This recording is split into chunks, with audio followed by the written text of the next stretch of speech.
You're listening to The Boxing Voice.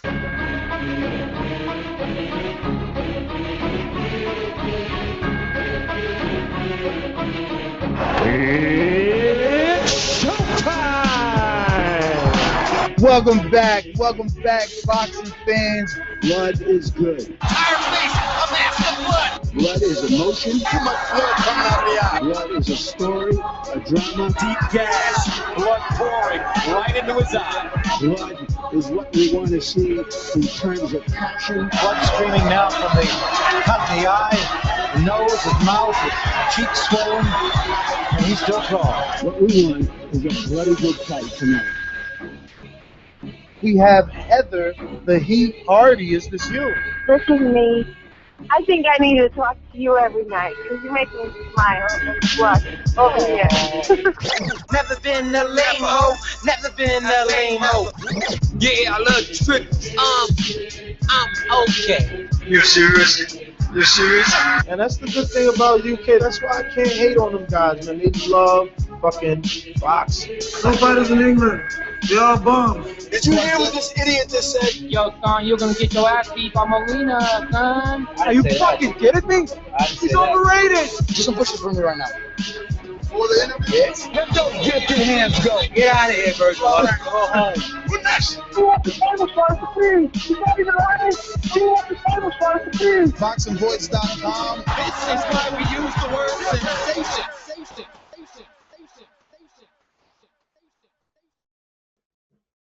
All right, everybody, welcome back to another edition of the Boxing Voice. Today we're going to talk about, of course, Triple G, Gennady Golovkin. That's going to be the main focal point. We might have a surprise guest, and we might not. We'll see. See how things shape out. But as always, man, want to thank everybody that continues to support us. And you know, with the donations and you know, using the boxingvoice.com store, you know, I just want to thank you guys. I've been receiving the emails and whatnot, and I don't want you to think that goes unnoticed, you know. And reviews too. I'm gonna get back to doing the reviews, you know. So we thank you guys for your 5-star reviews. Actually, I read one the other day. It was like a 1-star. Damn, he killed me. He killed me for cursing. But what could I do, man? This is me. Also, to everyone that downloaded the Boxing Voice app, man, thank you so much. And isn't it so much better? I'm a mobile phone guy. That iPhone app is amazing. Beeb did an excellent job. So if you guys need, you know, you can listen to the show there. There's a chat there. I mean, everything is fingertip away. So, you know, Android and iPhone, you know, pick it up. I think one of them is free. I don't even know. Again, Beeb's department. But also, few of you guys tweeted at me asking about the Audible. The simplest thing I can say is just go to the website and click on the banner. Usually 100% you can find it at, you know, theboxingvoice.com/affiliate sponsors, and just click on the banner and you know, follow the steps. You're gonna get your free month. You're gonna be able to pick up whatever book it is that you want, and do what you do, you know. And even though this sounds routine, it's funny that today I'm, you know, talking about on it because actually I'm making it a point to talk about it because they came out with a new coffee and I tried it because I deal in coffee in my day job, like all types. And it's funny, they get it brewed in Colombia, and I deal with Colombian coffee, Dominican coffee, mostly Brazil. But yeah, it's pretty good, pretty damn good. I'm a Dunkin' Donuts guy myself. I'm not a Starbucks guy, you know. Over here anyway, I don't know how it is over there. Over here, they do everything for you, you know. So you just say how you want your coffee, how many sugars, everything. They even stir the shit, you know. So I'm a Dunkin' Donuts guy. But I want to talk some boxing. Of course, I was trying to give my co-host some time to, I don't know, get here. I guess it's just going to be me and you guys. Again, the number is 646-478-3068. We're definitely going to pick up the tempo because first thing I want to talk about is Adrien Broner, right? So anybody that follows us either on Twitter or our personal accounts or just follows boxing in general, like reading up, keeping up to date to what's going on, we've all been following and trying to figure out who Adrien Broner was finally going to fight. So, there was possible opponents. I forget who was the first one that was mentioned. But eventually it landed on Emmanuel Taylor, who lost to Algieri, just beat Mayfield, also beat Victor Kaya. And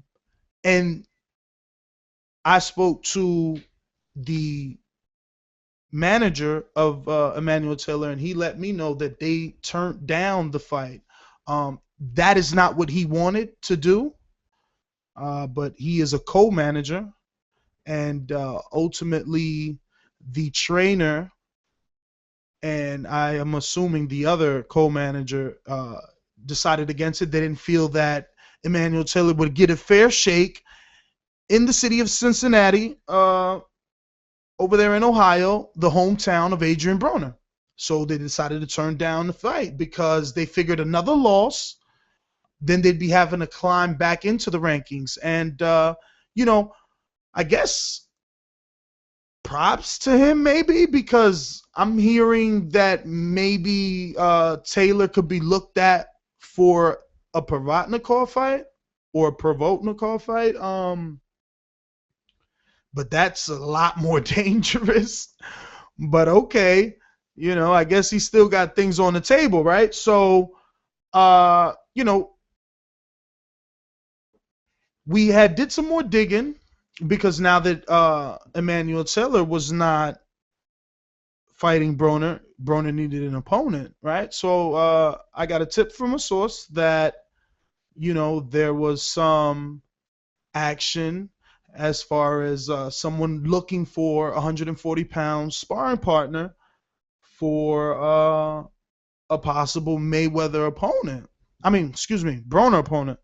And of course, so my guy did some digging and whatever. So they said it's Paul Spadafora. So I called the lawyer, Paul Spadafora. And,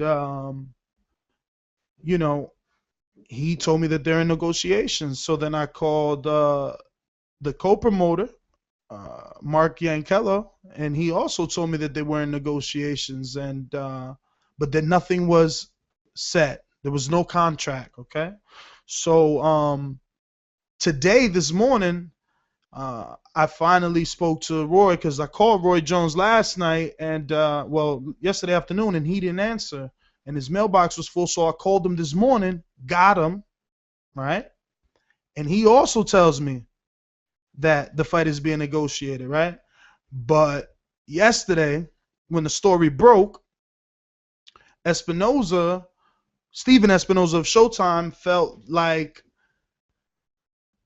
I guess he was feeling attacked because, a couple of people on Twitter were upset because they're like, Stephen Espinoza gives us Garcia Salka, and then he turns around and he's giving us Broner Spadafora.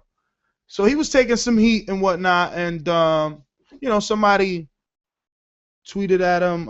He basically said something like, "Oh, you can't believe everything you hear" or whatever. And somebody tweeted at him like, "Oh, and GTO has been reliable," and he was like, "Not in this instance." But I don't see how how I'm not right when I'm not saying anything. Everything is quoted and there's audio, so I don't know. I guess Roy and all those other people are speaking with an imaginary who. Who are they negotiating with if it's not with Showtime? Because Broner's next fight is going to be on Showtime. And if it wasn't, I even asked Roy that. I said, is it going to be at your home of HBO or is it going to be on Showtime? And, as far as Roy goes, he said that that hasn't even been negotiated yet, but that more than likely it will be shown on Showtime because he believes Broner has a deal with Showtime. So again, I never said anything. I just put the facts out there, man. I do what I do. You know, quickly becoming hated out here. I can see that. But I'm just aggressive, man. I do what I do. All right, so let's take some callers, man. 407, you're live on the Boxing Voice. Who's this? What's going on? It's Boxing MD from Florida. What's going on, Boxing MD? Talk to me. I'll just give my take on this weekend's cards and my predictions and what I think is going to happen. I think that Triple G is going to be able to finish Geale in probably under 6 rounds. I could see like between the 6th and 7th round corner stoppage. I just don't think Geale has enough power to keep Triple G honest, and he's going to be able to time him and definitely hurt him by the 6th round. How do you feel about that? I kind of feel exactly the way you do. I think that he should handle him inside of 6, but a little piece of me believes that maybe Geale could last the whole 12. But what I will say is that I won't accept anything less than the 6 in terms of giving Gennady full credit for this win. Like, going 12 rounds with Geale, I don't know how much respect I'm going to give him, you know, because you know that I've always questioned how good he is because I just want to see him versus someone good. No, so I believe that Geale, but you're basing that off what you think he could be.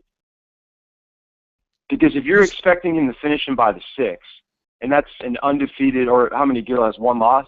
Never been finished? Like, you're holding Triple G to a really high standard. I mean, it's okay. I understand. Well, I'm now listen.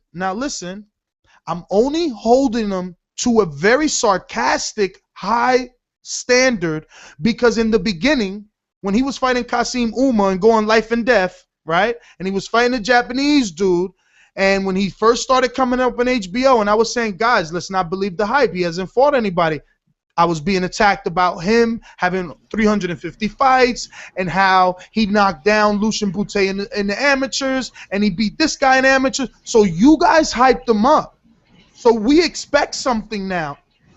I'm just being a realist. You told me he was great 2 years ago. Now show me greatness. You're going to tell me through the last, I don't know, 6 fights you haven't seen greatness? I mean, due to his level of opposition, he's shown greatness. Well, again, the problem becomes the level of opposition. I mean, you want me to rip apart his career, knowing that every fighter's career could be ripped apart? I could rip it apart just for argument's sake. I mean, Curtis Stevens, he lost to Jesse Brinkley. He went to life and death with Kasim Uma. Should I go on? Matthew Macklin, who did he ever beat? He had how many fights ago officially with Uma? Like, you have to go by his last 2 years since he's been in major primetime and exposure. Before he's been fighting in Europe. He's had weaker level of opposition, but in every single match he's shown supreme class. You know, he's shown that he's way on a different level compared to his opposition. So yeah, there's a stark difference between who he's fighting, and he's fought nobody great. You can't say that he hasn't came through and shown greatness in weak opposition. That's what he's done every single match. And what, he got hit in the Gabe Rosado match? Like, there's nobody, you know, you guys forget his trainer crying to his father, telling him to stop the fight because he was about to kill Gabe Rosado in the ring in that fight. I mean, he's shown greatness even with weak opposition. I really don't see why there's a reason to say that he has something to prove. Well, of course he does. It's the level of opposition that he's been facing. Listen, you're forgetting Gabriel Rosado was a 154-pounder. You're forgetting Nobuhiro Ishida had, 6 losses? We only know his name because he beat James Kirkland after fighting 3 fights in a row with 2 weeks in between, trying to burn down weight from coming out of jail, okay? And Gregoris Proska, but let me finish. Who is Gregoris Proska? What has he done then, and what has he done now? Who is he? Why are you giving him credit for him? Who you want to give him credit for? Luhan Simon or some dude that fought only in Europe? And his only notable win, not even wins. He has notable fights versus like Arthur Abraham, I believe. Like, come on, man. Like, who has Gennady? Listen, I love Golovkin. Don't get this conversation confused. I'm just holding him to a high standard because of what everyone leads the world to believe. We're led to believe that this is the next great white hope, okay? You know that. Let's not get it confused. This is how HBO is pumping him. This is how all boxing writers have been pumping this guy. Listen, did you know that there was a mythological it came out on The Sweet Science. It was written by Thomas Hauser, but it had a combination of over 50 writers or something like that. I think it was maybe 30. And what they did was a theoretical rather middleweight division. And Gennady Golovkin came out #1. And this was like 2 years ago or a year and a half ago that they did this when people didn't know him for real. Okay, so this guy has been having hype. I just want to see greatness. I mean, if Darren Barker can beat Geale, I don't want Golovkin to just beat Geale. I need Golovkin to destroy Geale. You understand what I'm saying? No, and yeah, I completely and totally agree with you. And I also don't see Geale lasting 12 rounds. I really don't see that. And if that happens, yeah, I would say that it would be less impressive than I would expect Triple G to perform, you know, not finishing him. I completely and totally agree with you. But I'm saying that regardless of if it's mythical or not, the fact that you're saying right now that if he doesn't finish him by the 6th round, then the hype's not real, you're still, to some degree, you're holding him to that standard. I agree with you, but I'm just pointing that out. Yeah, but I am holding them to the standard because guess what? They held Rigondeaux to the standard. We held Lomachenko to the standard. Guys with 350 amateur fights, we hold them to a higher regard than we do a guy with 110 fights or even 70 fights for that matter. Don't act like I'm being hard on them because you guys did it with Rigondeaux. We did it with Lomachenko. We done it with Laura. We did it with Gary Russell. There's plenty of guys with great amateur backgrounds that we've held them and scrutinized them because of their amateur background, because we already knew them, because they were exposed to us for so much time for having all those fights. So let's not act like I'm crucifying Gennady Golovkin. I just said, you know, if he's great, show me.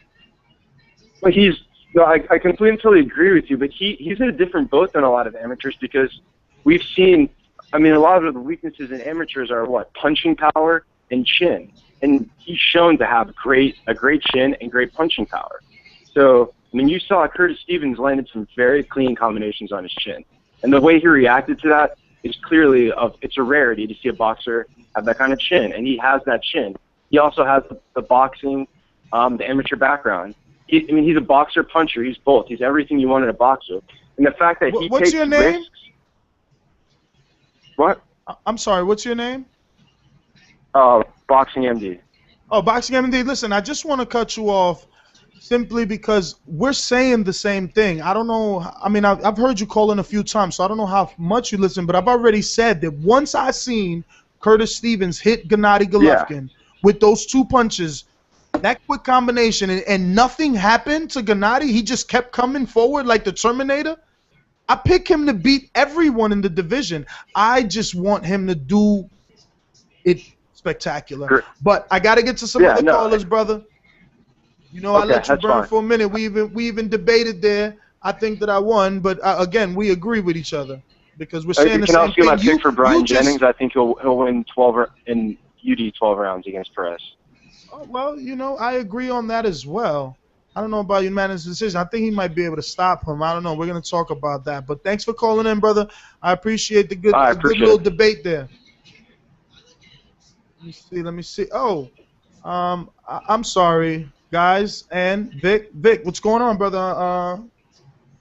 Talk to me. Now you're saying that Michael Woods is saying Taylor's back on. So let me assume, because remember, Taylor had an issue going to Cincinnati. So if now all of a sudden Taylor's camp is telling Michael Woods that the fight is back on, the only thing that I could assume is that he might be going back to Texas. They're offering Taylor a little bit more money and neutral judges to come to Cincinnati. And if that's the case, I'm going to that fight. What about you? No, I'm not going to Cincinnati. What? Not for Taylor fucking Broner. I mean, nah. I'll do Cincinnati, yo. Huh? I'll do Cincinnati. I like Broner, man. I went to Texas for Broner. Yeah, but that's my Donna, dude. It don't matter. It don't matter. You had Thurman Soda Karras on the undercard. Listen, if Taylor Broner gets made, this is a do or die fight, believe it or not. No, I agree. I mean, I still think AB should be favored. I mean, he can't look.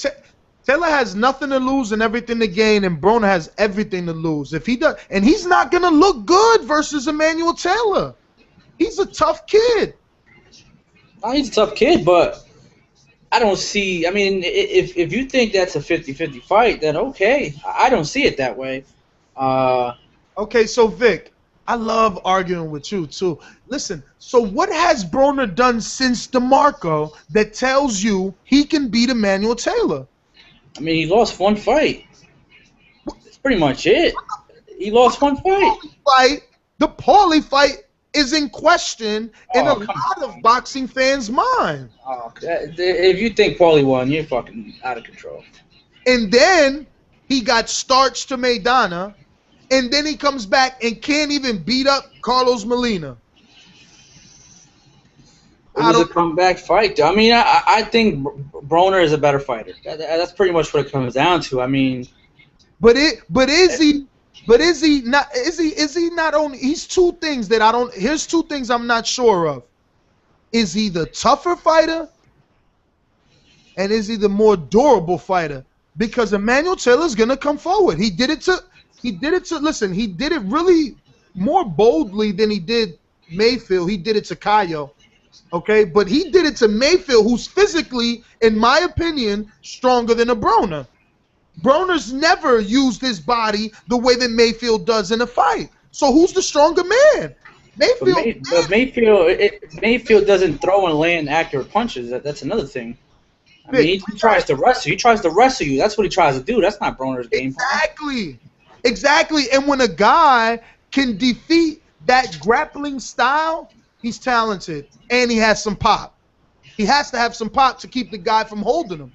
I don't know. I don't know if he has pop at 140. Perfect example.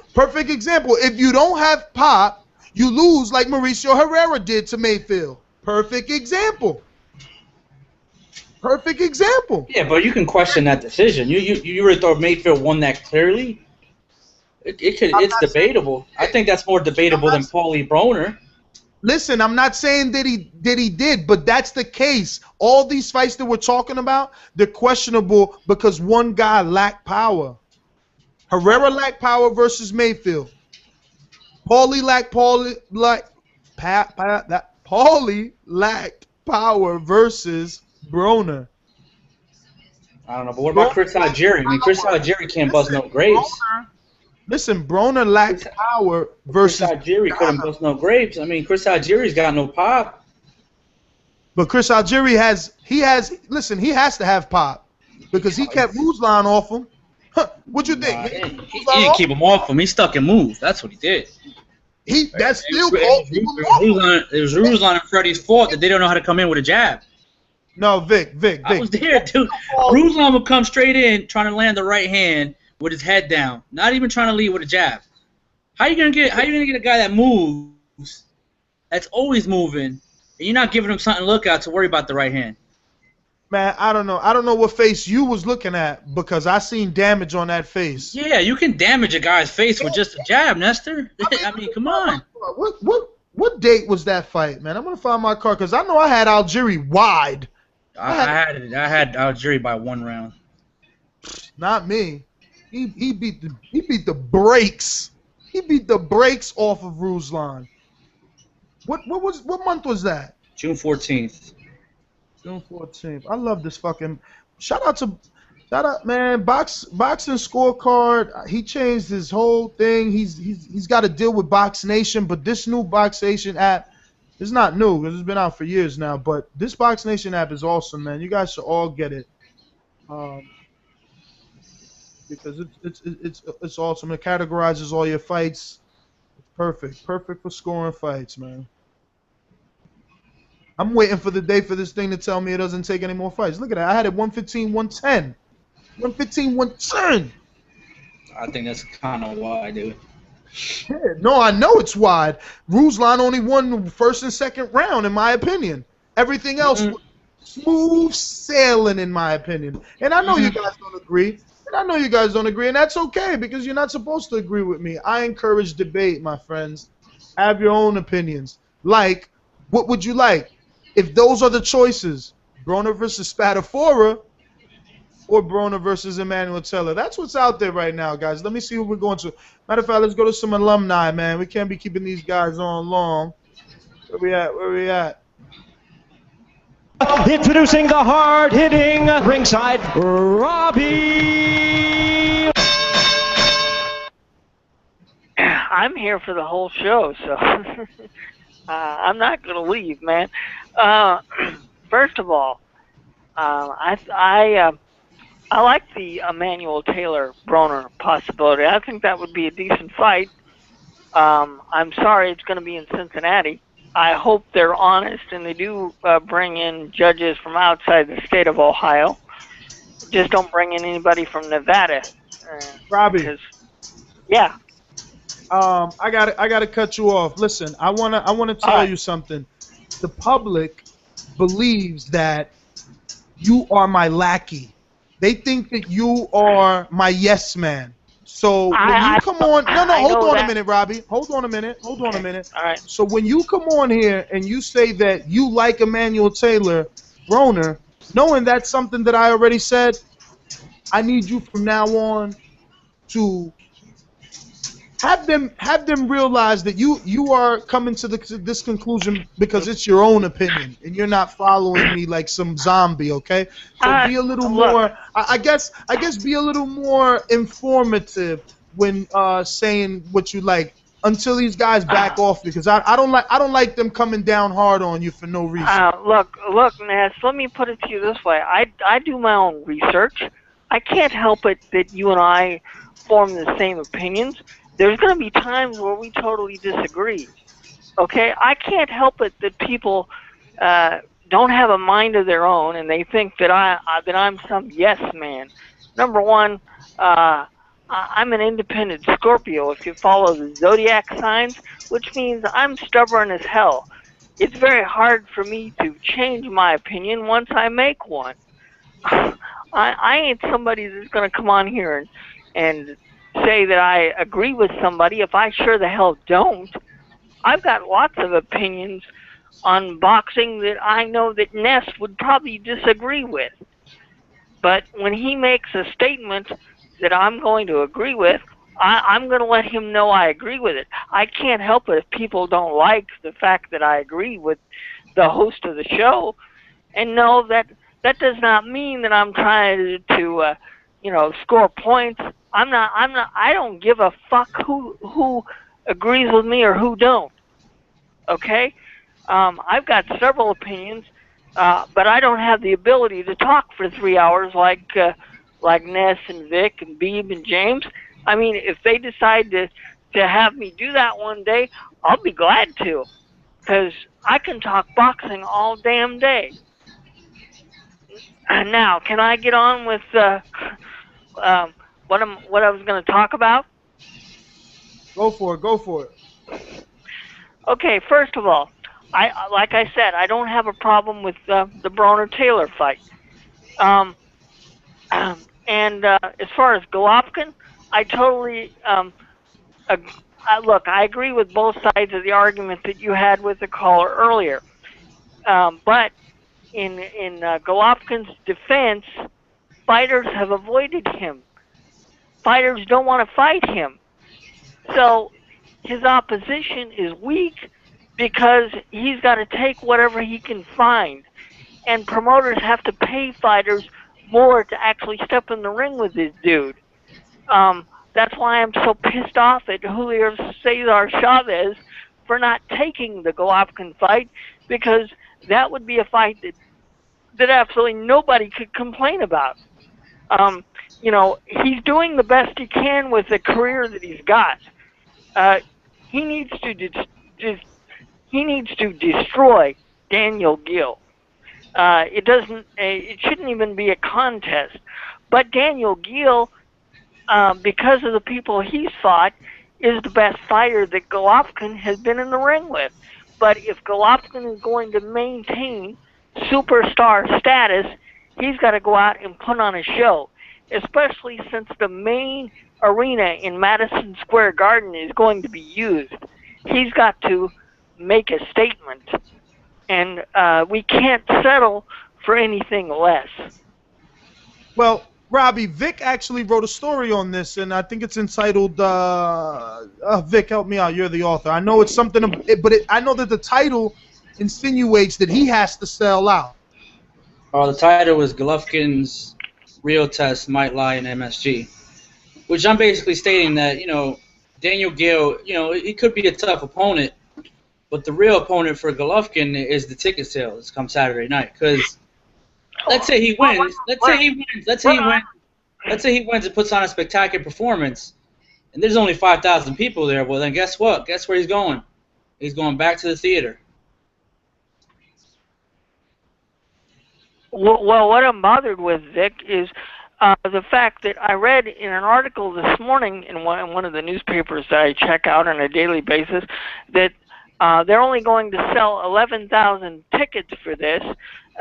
They're not opening up the entire main floor. They're going to block off some of the seats. So it's only the lower bowl. Lower bowl is open. Yeah. So what does that say about the ticket sales? Well, it was only going to be 11,000 to begin with. I love to talk about this because, I was tweeted, I was texted a picture or tweeted a picture, I'm not sure. But shout out to Buffalo Dollar, which said he's calling in today. Buffalo Dollar, good guy. See, another guy that I met off Twitter, man. He's always got fancy hotels too. Shout out to Buffalo Dollar.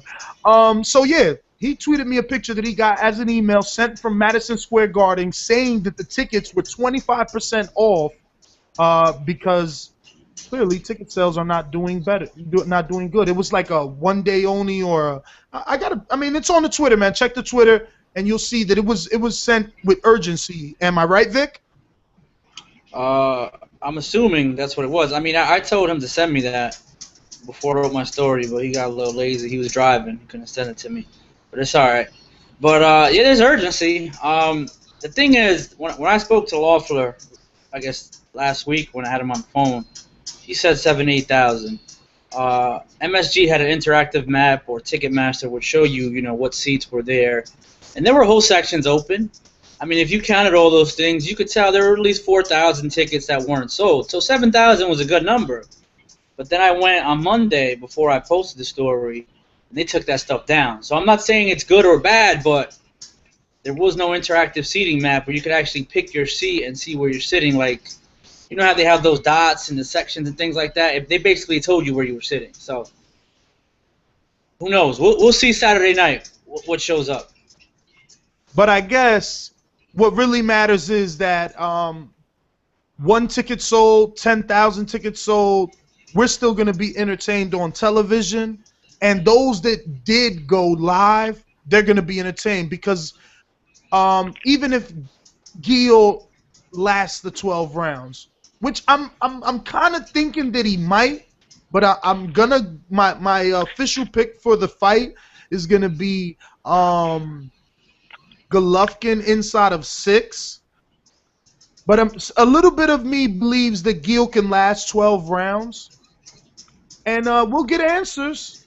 We'll get answers, and he'll look effective, and those guys that are live, they're going to enjoy a fight because look at what he did to Rosado when Rosado tried to stick around. When guys try to stick around, he makes them pay. So believe me, there's no Golovkin hate coming from me. I just want him to be spectacular, that's all. Robbie, you got something closing out? Or want to talk about another fight? As far as the Jennings Perez fight, I think Brian Jennings needs to win this fight. Mike Perez, in his last 2 fights that were shown on HBO, did what he needed to do against questionable opposition. We're going to find out what kind of fighter Perez is, but I think Jennings should win. And what is your opinion of the Fury fight being canceled because of the other guy getting hurt?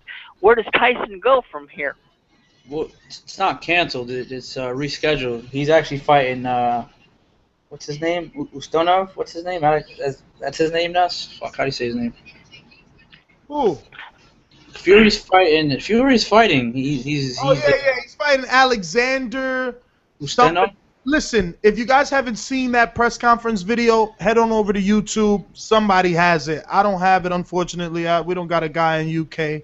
We're looking to expand. So any of you UK guys, you know, that are reliable, we need a UK correspondent out there to get us footage like that. But yeah, man, it was entertaining. Fury's always entertaining, and it doesn't even matter in the UK if at the last minute Chizora's hand got hurt. That thing is probably still gonna sell out. See, there's no question there. There's no question. Well, I mean, I think the conspiracy theorists were saying that the show was doing bad, and that's why Chisora pulled out.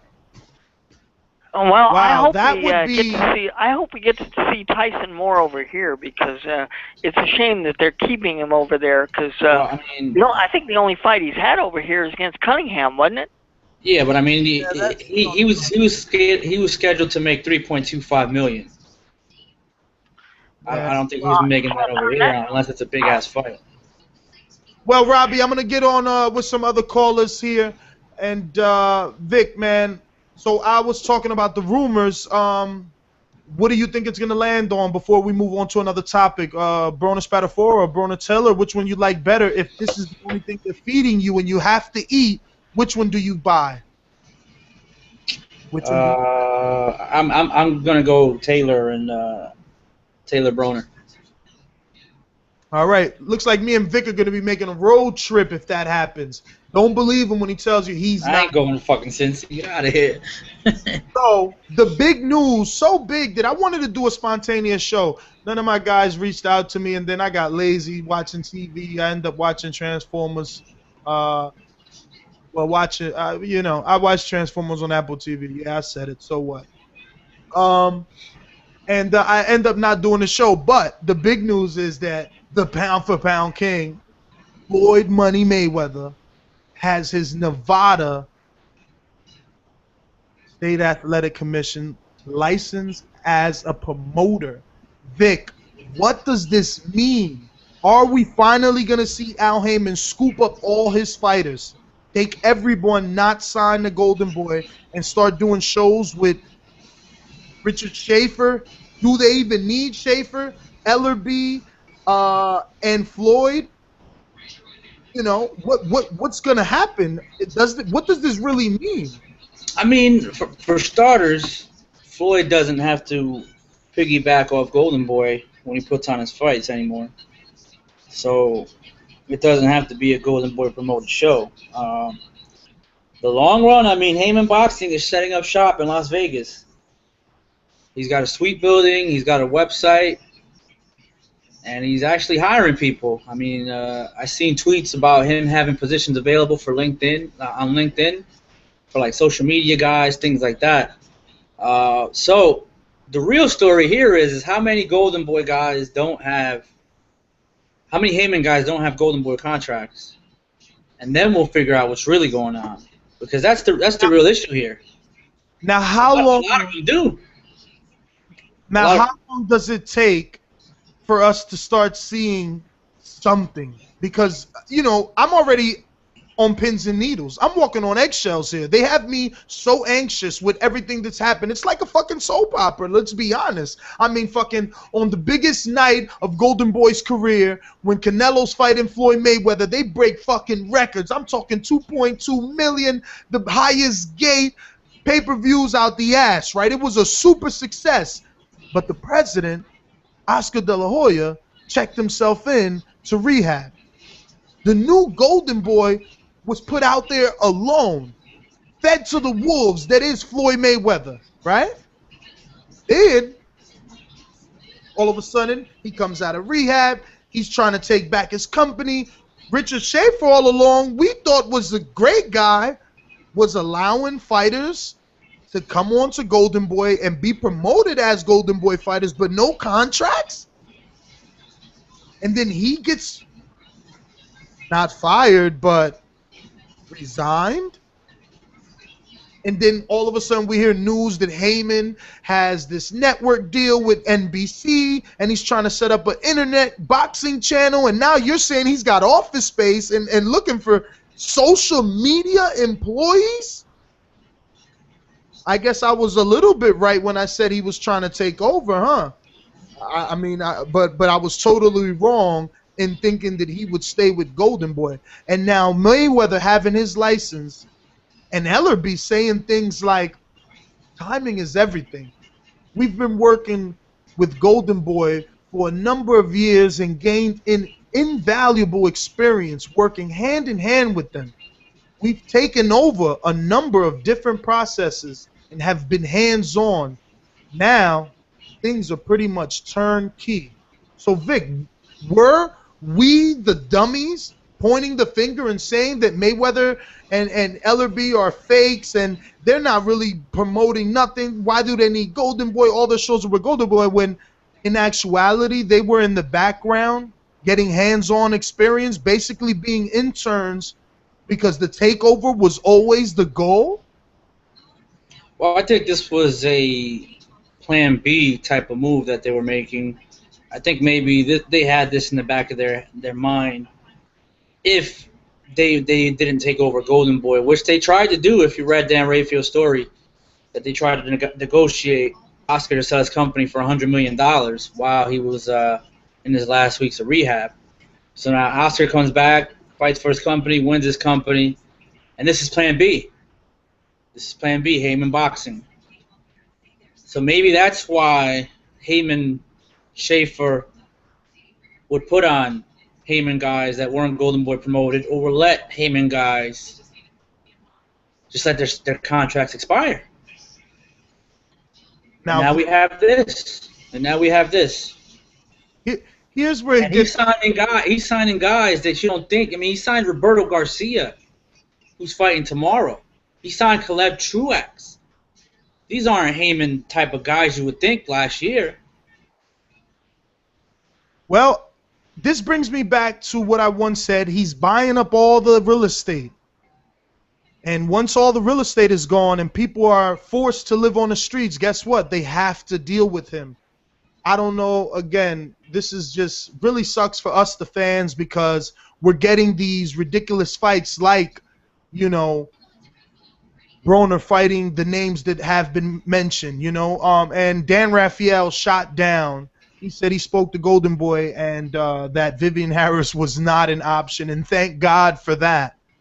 Now, Vic, who was the original opponent scheduled for Broner before we close that out and continue with this Mayweather thing? You got me there. I thought it was originally Taylor. Okay.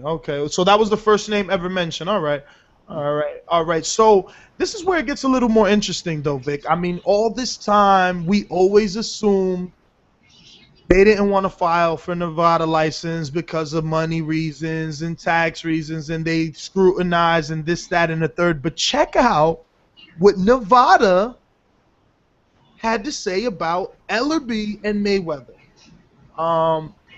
Nevada Commission praised Mayweather and Ellerbe for submitting a thorough and detailed application for a license.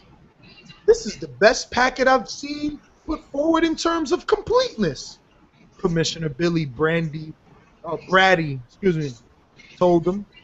This application is as good as I've seen, added Commissioner Pat Lundeval. This is excellent application. It demonstrates respect for the commission. Skip says, and Skip Avanoni's, whatever. Find the quote, guys. He goes on to say, Ellerbe and Mayweather are wonderful role models for the sport of boxing. Oh my God.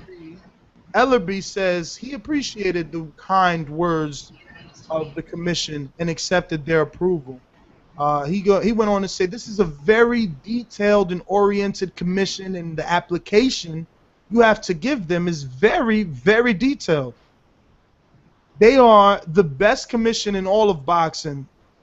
They look at every aspect of your business from top to bottom. It's like 20-something pages. We put together, no, we took it seriously. It's an honor to have a license in the state of Nevada. So clearly there's a lot of fucking butt licking going on here, okay?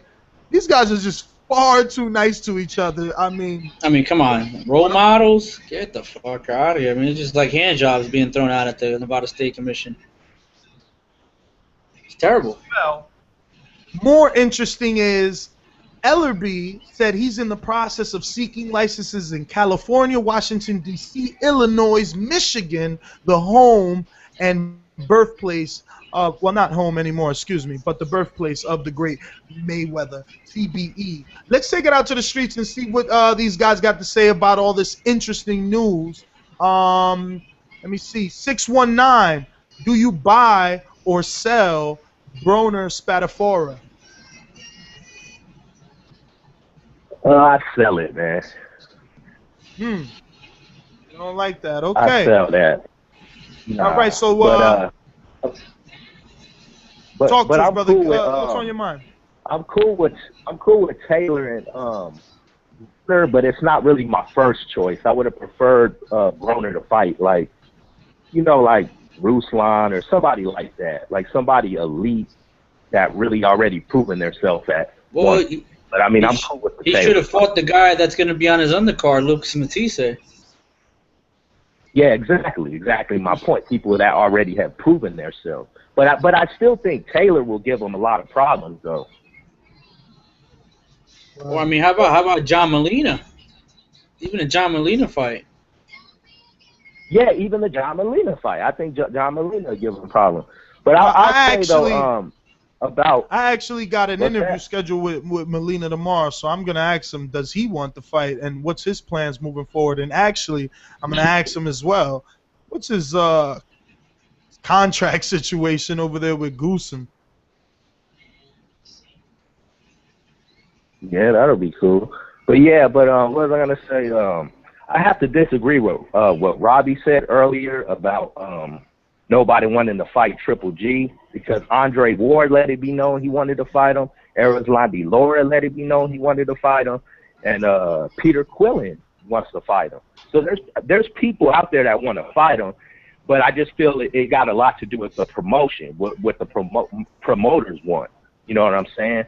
So that's why we're getting Geale, because I don't think they wanted to take risks at fighters like that. Yeah, but it's more Heyman and Heyman Showtime has two of those guys, so you can automatically cancel those out. And as far as Andre Ward, I mean, yeah, Andre Ward wants to fight him, but he's still in court with his own promoter. I mean, HBO ain't putting guys on that are in litigation. They never do. He can't fight until he figures out what's his promotional problem. Like, until he comes to some resolution with Goosen, he can't even fight.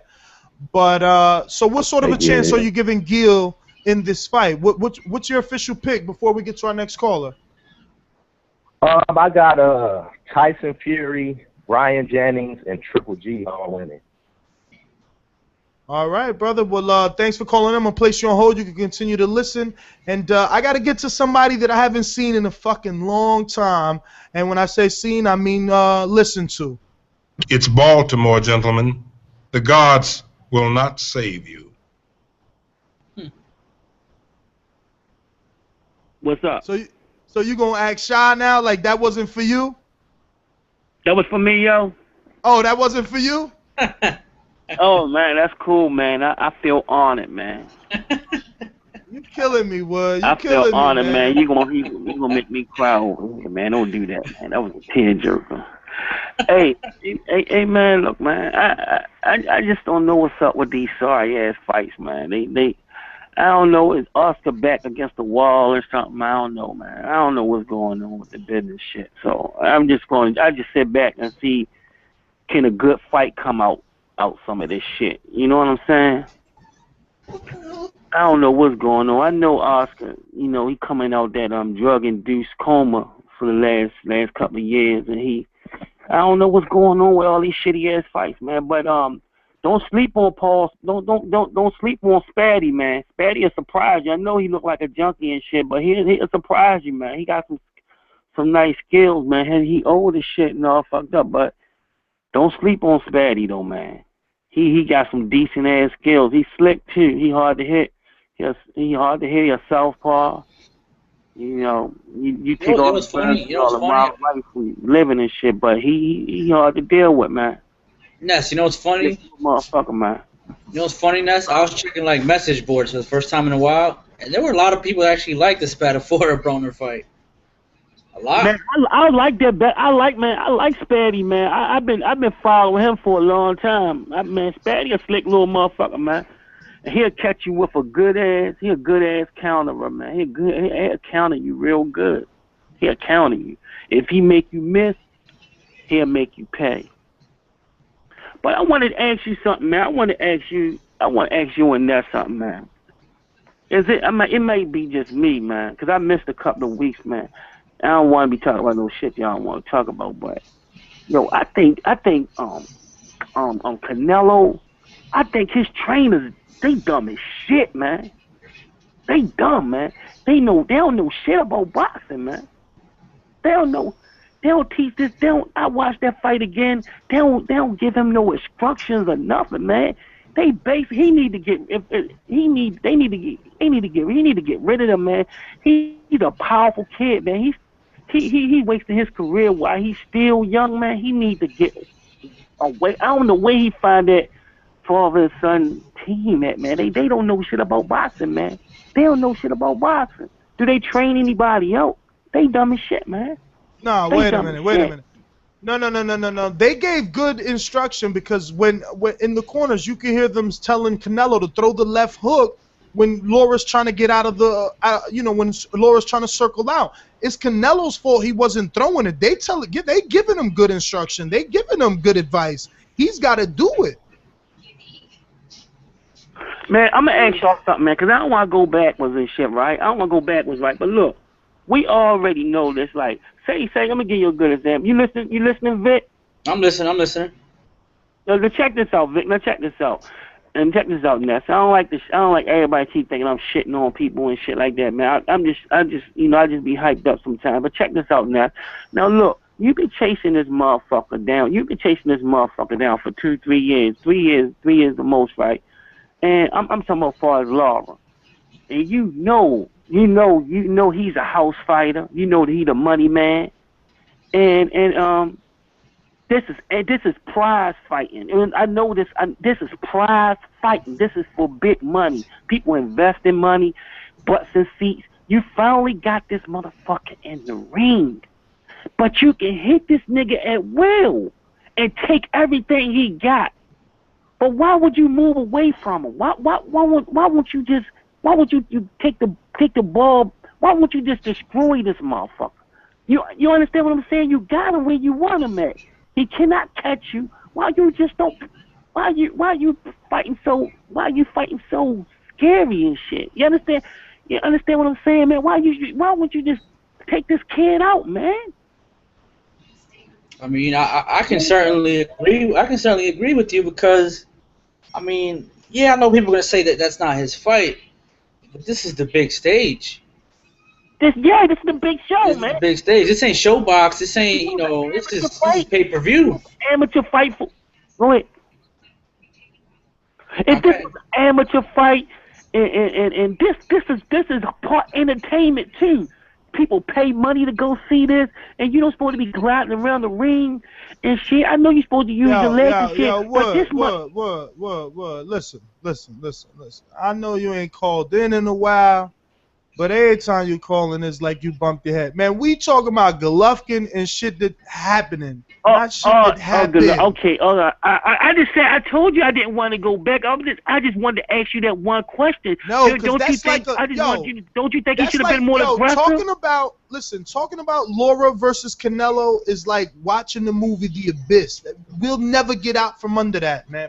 Man, we gave him 9 hours of that shit, bro.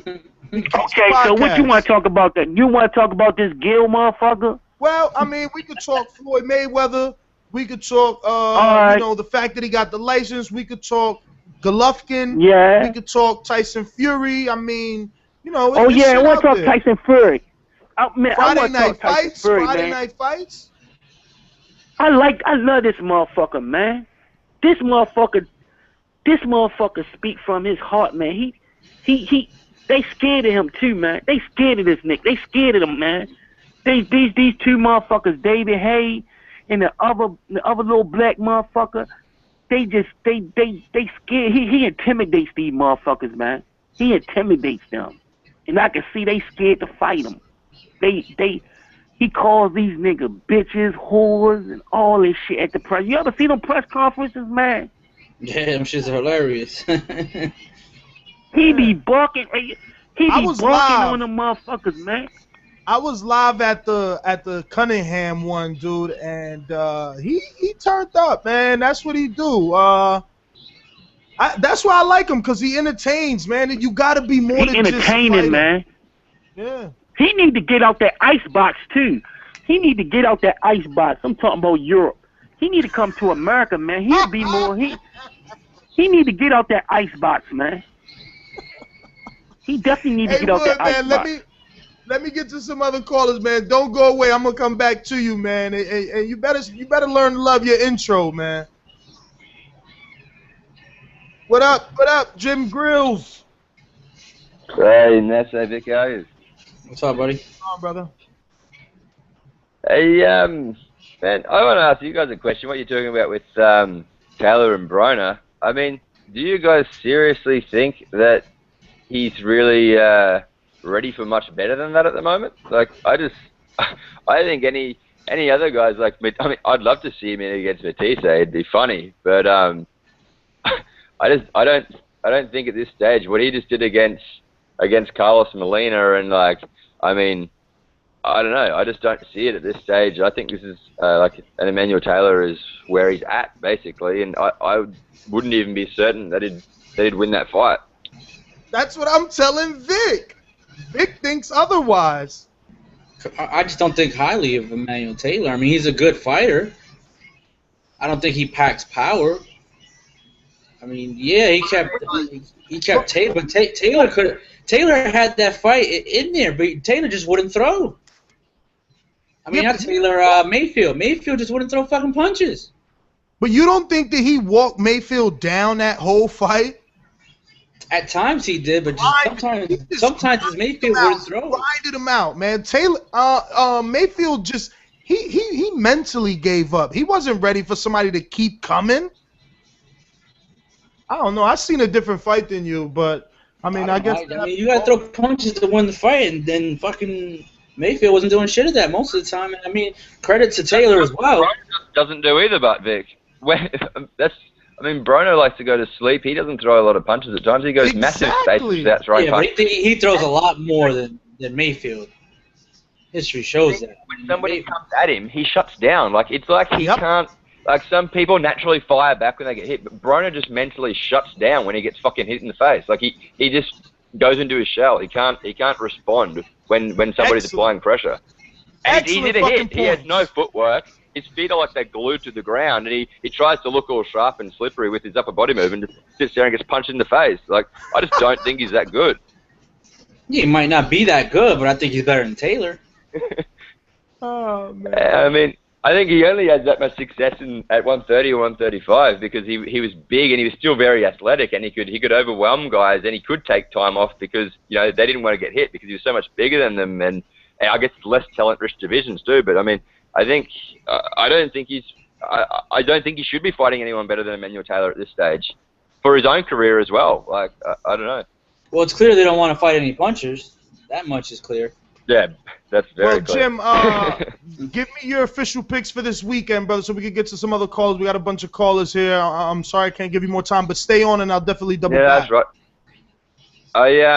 I'm going Golovkin inside 9. I think Geale won't be able to hold him off. He doesn't have the power, and he's not elusive enough. I've said this before. I think he's going to catch up with him at some stage. But I think he'll put in some good work with his volume punching earlier on, and we should see a reasonably exciting fight, I think. And his toughness should I think he might maybe even go down a couple of times before he gets stopped. So we'll see what happens there. And I'm going Perez for a close decision. Ooh, first one going Perez. Apple card. Ballsy move. Jim, I'll be back.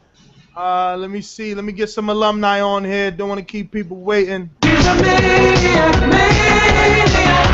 It's a maniac. It's a maniac. The maniac is running wild like he's never ran before. Oh yeah, it's the maniac. It's the maniac. Let me just dive right into it. You know, the Geale Golovkin fight, man. This is a fight. You don't have to break it down to a science. We already know what Golovkin wants to do. You know, he wants to take his time. He wants to be methodic and break you down methodically. You know, set it up with the jab. You know, go to the body, and you know, hopefully, you know, like a shark, man. He just wait and looks for the right time to attack. But I think Geale, believe it or not, you know, I know people's gonna explode. I think he does have what it takes to beat Golovkin, but what he has to do is he needs to smother Golovkin whenever he gets close. He cannot, and I repeat, he cannot afford to let Golovkin land 3-4 punches on him while he shows up on the ropes. He has to throw about 40 to 50 jabs around in this fight. Fuck it. The fight that's gonna make you win the fight, not the fight that you want to show people that you have heart. If he fights a smart fight, he has a good chance. It's still a long shot because we know Geale, he's not real good on his feet. He has solid footwork, but it's not what you need to beat a Triple G. My thing with Triple G now is this. I have no beef with Triple G. I mean, the guy comes in the ring, he handles his business, and he does it in great fashion. Now, 160. It's a division where there's really no one out there for him. Now that we know Sergio Martinez is done. So now, with that being said, it's either he's going to move down or he's going to move up. My question is this. Where does he go? Does he go down? Does he go up? I say he goes up. He has to go somewhere. I don't want people crying and say, oh, let him clean out the division. Fuck, clean out what? What was there to clean out at 160? Paul Williams did it. He campaigned from 147 to 160, goddammit. And if 168, if the money was right, do the same. He said it. Abel Sanchez said it.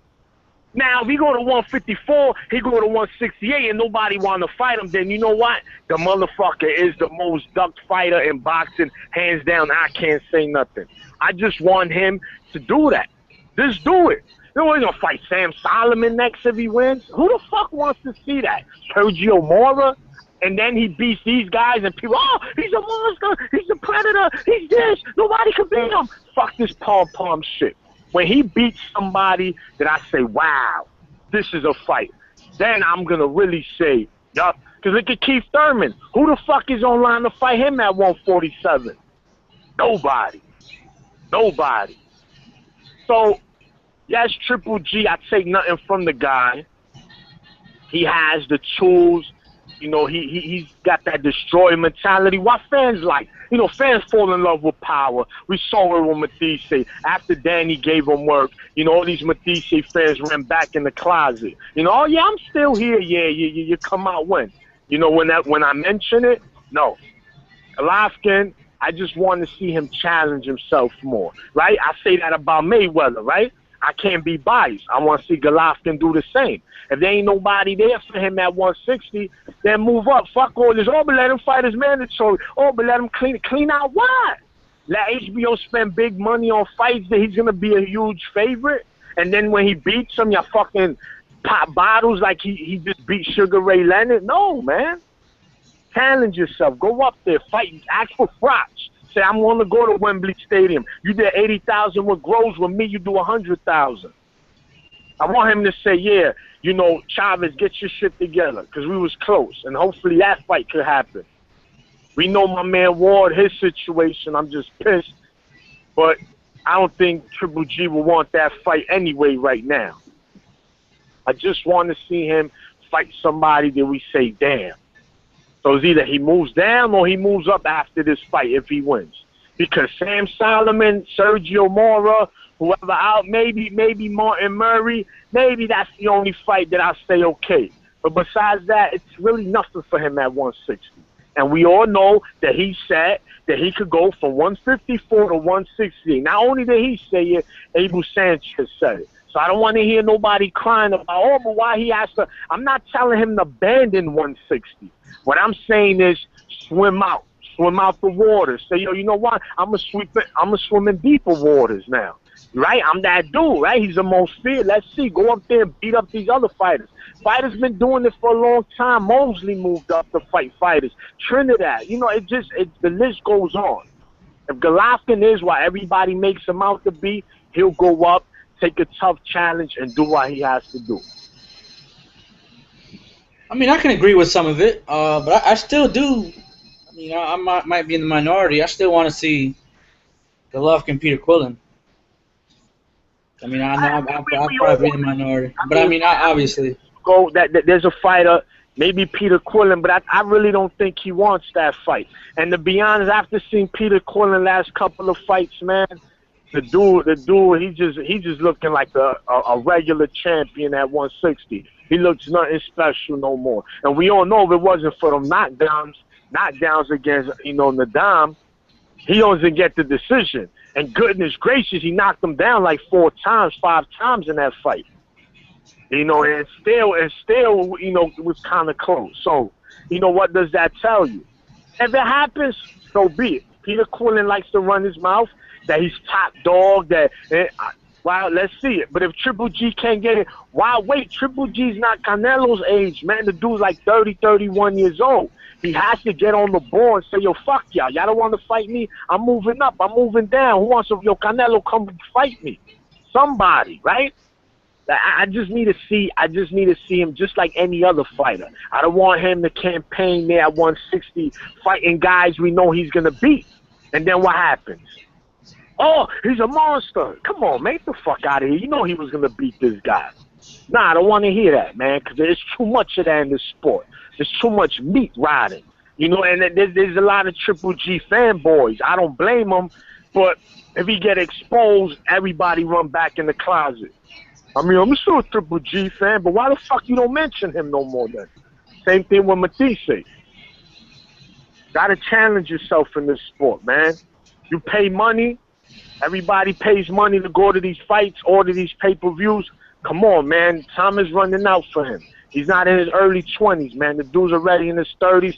He got to get on the board, man. The HBO needs to start putting that money up. Like, nah, we want you to fight him. We're going to put that money up. And we know HBO's behind Triple G. Sean, and we know his fan base is growing.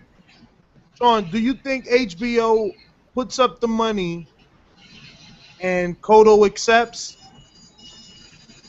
Hey, listen, at this point, I hope so, man. I hope so. Cotto's my man, and I know people will say, that's a massacre. Well, let it be massacre. But give my man fucking credit for fighting him. And he a small fucking junior middleweight anyway. You understand? Nobody else want to do it. Fuck it. Cotto go up in there. He could be Triple G. It's not that serious, man. Not like the guy's fucking, he's just strong, man. Cotto fight a small game plan. He probably fucking clip Triple G. Body shots, man. He ain't never fought nobody like Cotto with the skill set.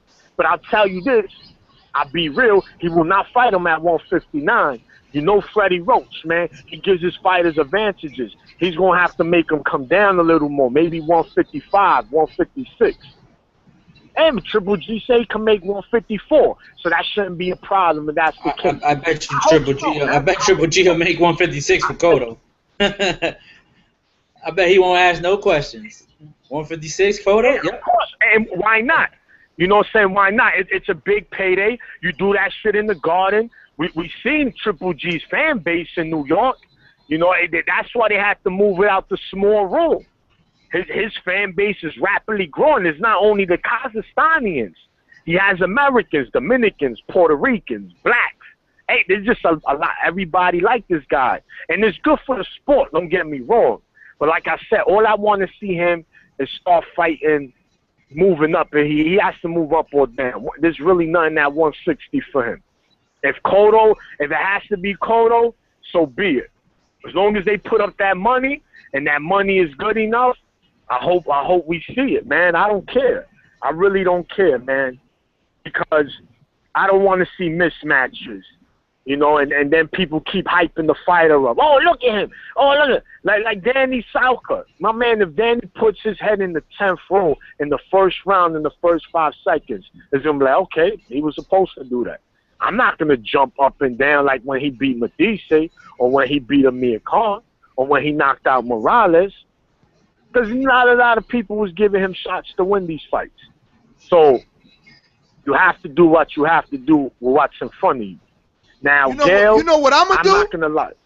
If he puts Sauka head in the first row, in the first 5 seconds, Jose, forgive me, but... Hopping out that foreign car with a couple of foreign bras. Hopping out that foreign car with a couple of foreign bras.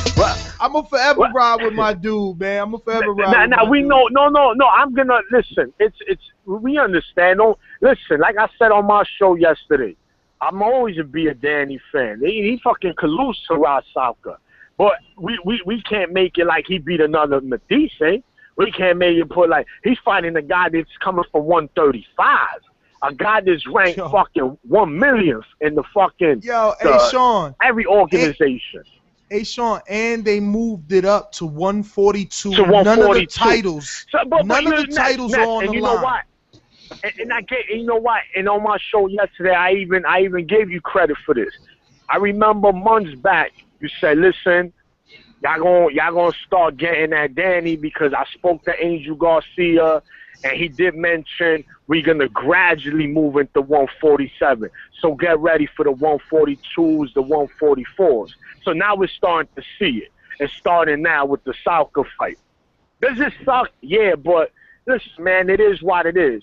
As long as, all right, he beats Sauka, his next fight is against someone we know this game and someone we know that can beat him, then it's like, all right, fuck it, let's do it. Because listen. Like as far as the fight, as far as the fight goes, the fight is, you know, it is what it is. But I mean, the weight doesn't matter to me because the titles aren't on the line, whatever. So I mean, a lot of people are making a big statement. That matters to me. That matters to me because that's fucked up. That's fucked up for Rod Sauka. He doesn't get to be champion if he wins. Nah, nothing. That's messed up, man. That's messed up. It is. Let's be honest, though. Yeah, but the thing was, hold on. The thing was, the WBA and the WBC didn't approve the guy. I know they didn't approve it. Right, that's how bad the fight is. So what the hell? I mean, he shouldn't be fighting for a title to begin with. So vacate. Vacate. You can't make weight. Vacate and move up. I don't know. It's about making weight now. So I think. Yes, I think what it is now. Yeah, it could be about the weight, but I think once the titles weren't on the line, then he said, "Fuck it, why kill myself?"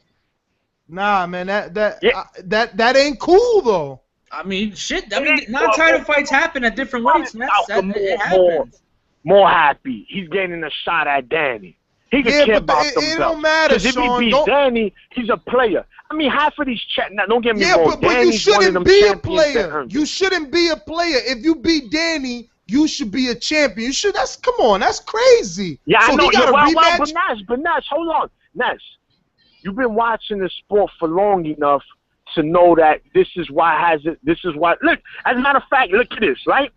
Lucas Matisse whipped fucking Peterson ass at 141, right? They went 1 pound up so that it won't be for Peterson's title. So now, maybe we've seen two fighters that might meet each other. You know, maybe they go back to 140 to unify. That's not fair to Matisse. He's like, look, I beat this guy. He's still a champion at 140, and he might unify with Danny to get one of my belts. You know, this is just what boxing is. It's a lot of politics, and that's what it always will be. But you know what I do? I just got to say, yo, whatever. It is what it is. Because if you fucking think about it, you're going to drive yourself crazy and you're going to be fucking mad all the time. Because it is bullshit. If you're going to fight Danny, I want to fight him for his fucking belts. I don't want to fucking fight him and just beat him. You know what I'm saying? I mean, yeah, the consolation prize is he'll get another big fight. but you want them straps around your waist. So, I mean, I don't know what the fuck it is, man. I just want August nights to be over and done with so we could get some real fucking fights for Danny again. You know? Because this is bullshit. Well, Sean, I'm going to get to some other callers. Thanks for calling All right, in. man. As Thank always. you, man. Question. You guys going to the fight Saturday? Vic is. I'm in there. Oh, Vic is? Where you going? You going media or you going as a fan? Nah, I'm going media. Only guy I don't go as media is Kodo, because, yeah, too biased. All right. Well, I'm going to be there, man. Just holler at me. No doubt. All right, Jeff. Yeah, man. It's a lot of interesting things going on. Man. Love when Sean calls in. He gave some great points there. And he wants the same thing that I want, man. Let me get to some of these calls. Been on here for a long time. 513, man. Thank you for waiting so long. Make it good. Will Cade. Who? Will Cade. Next. Will Cade. What up? What's up, what up with you? What up with you? Gotta speak up to Vic, Boogie Don, Sean. I called the show last night. But 513, just to let everybody know, 513 is Cincinnati. I got much love for you, homie, but not coming to Cincinnati, man. Let me tell you, you ain't seen the fight till you come to Cincinnati. Our little small little area down in Cincinnati Bank Arena. But to speak on Adrien Broner with the Emmanuel Taylor and a Paul Spadafora situation, this is how I feel about it. He fought Carlos Molina last. You know, I thought that was his pass. That was his pass, okay, getting over the Madonna ass whooping. Now they're giving him another pass. Okay, Emmanuel Taylor beat Kareem Mayfield. Who the fuck is Kareem Mayfield? You know what I'm saying? If you're going to talk that talk, you got to walk that walk.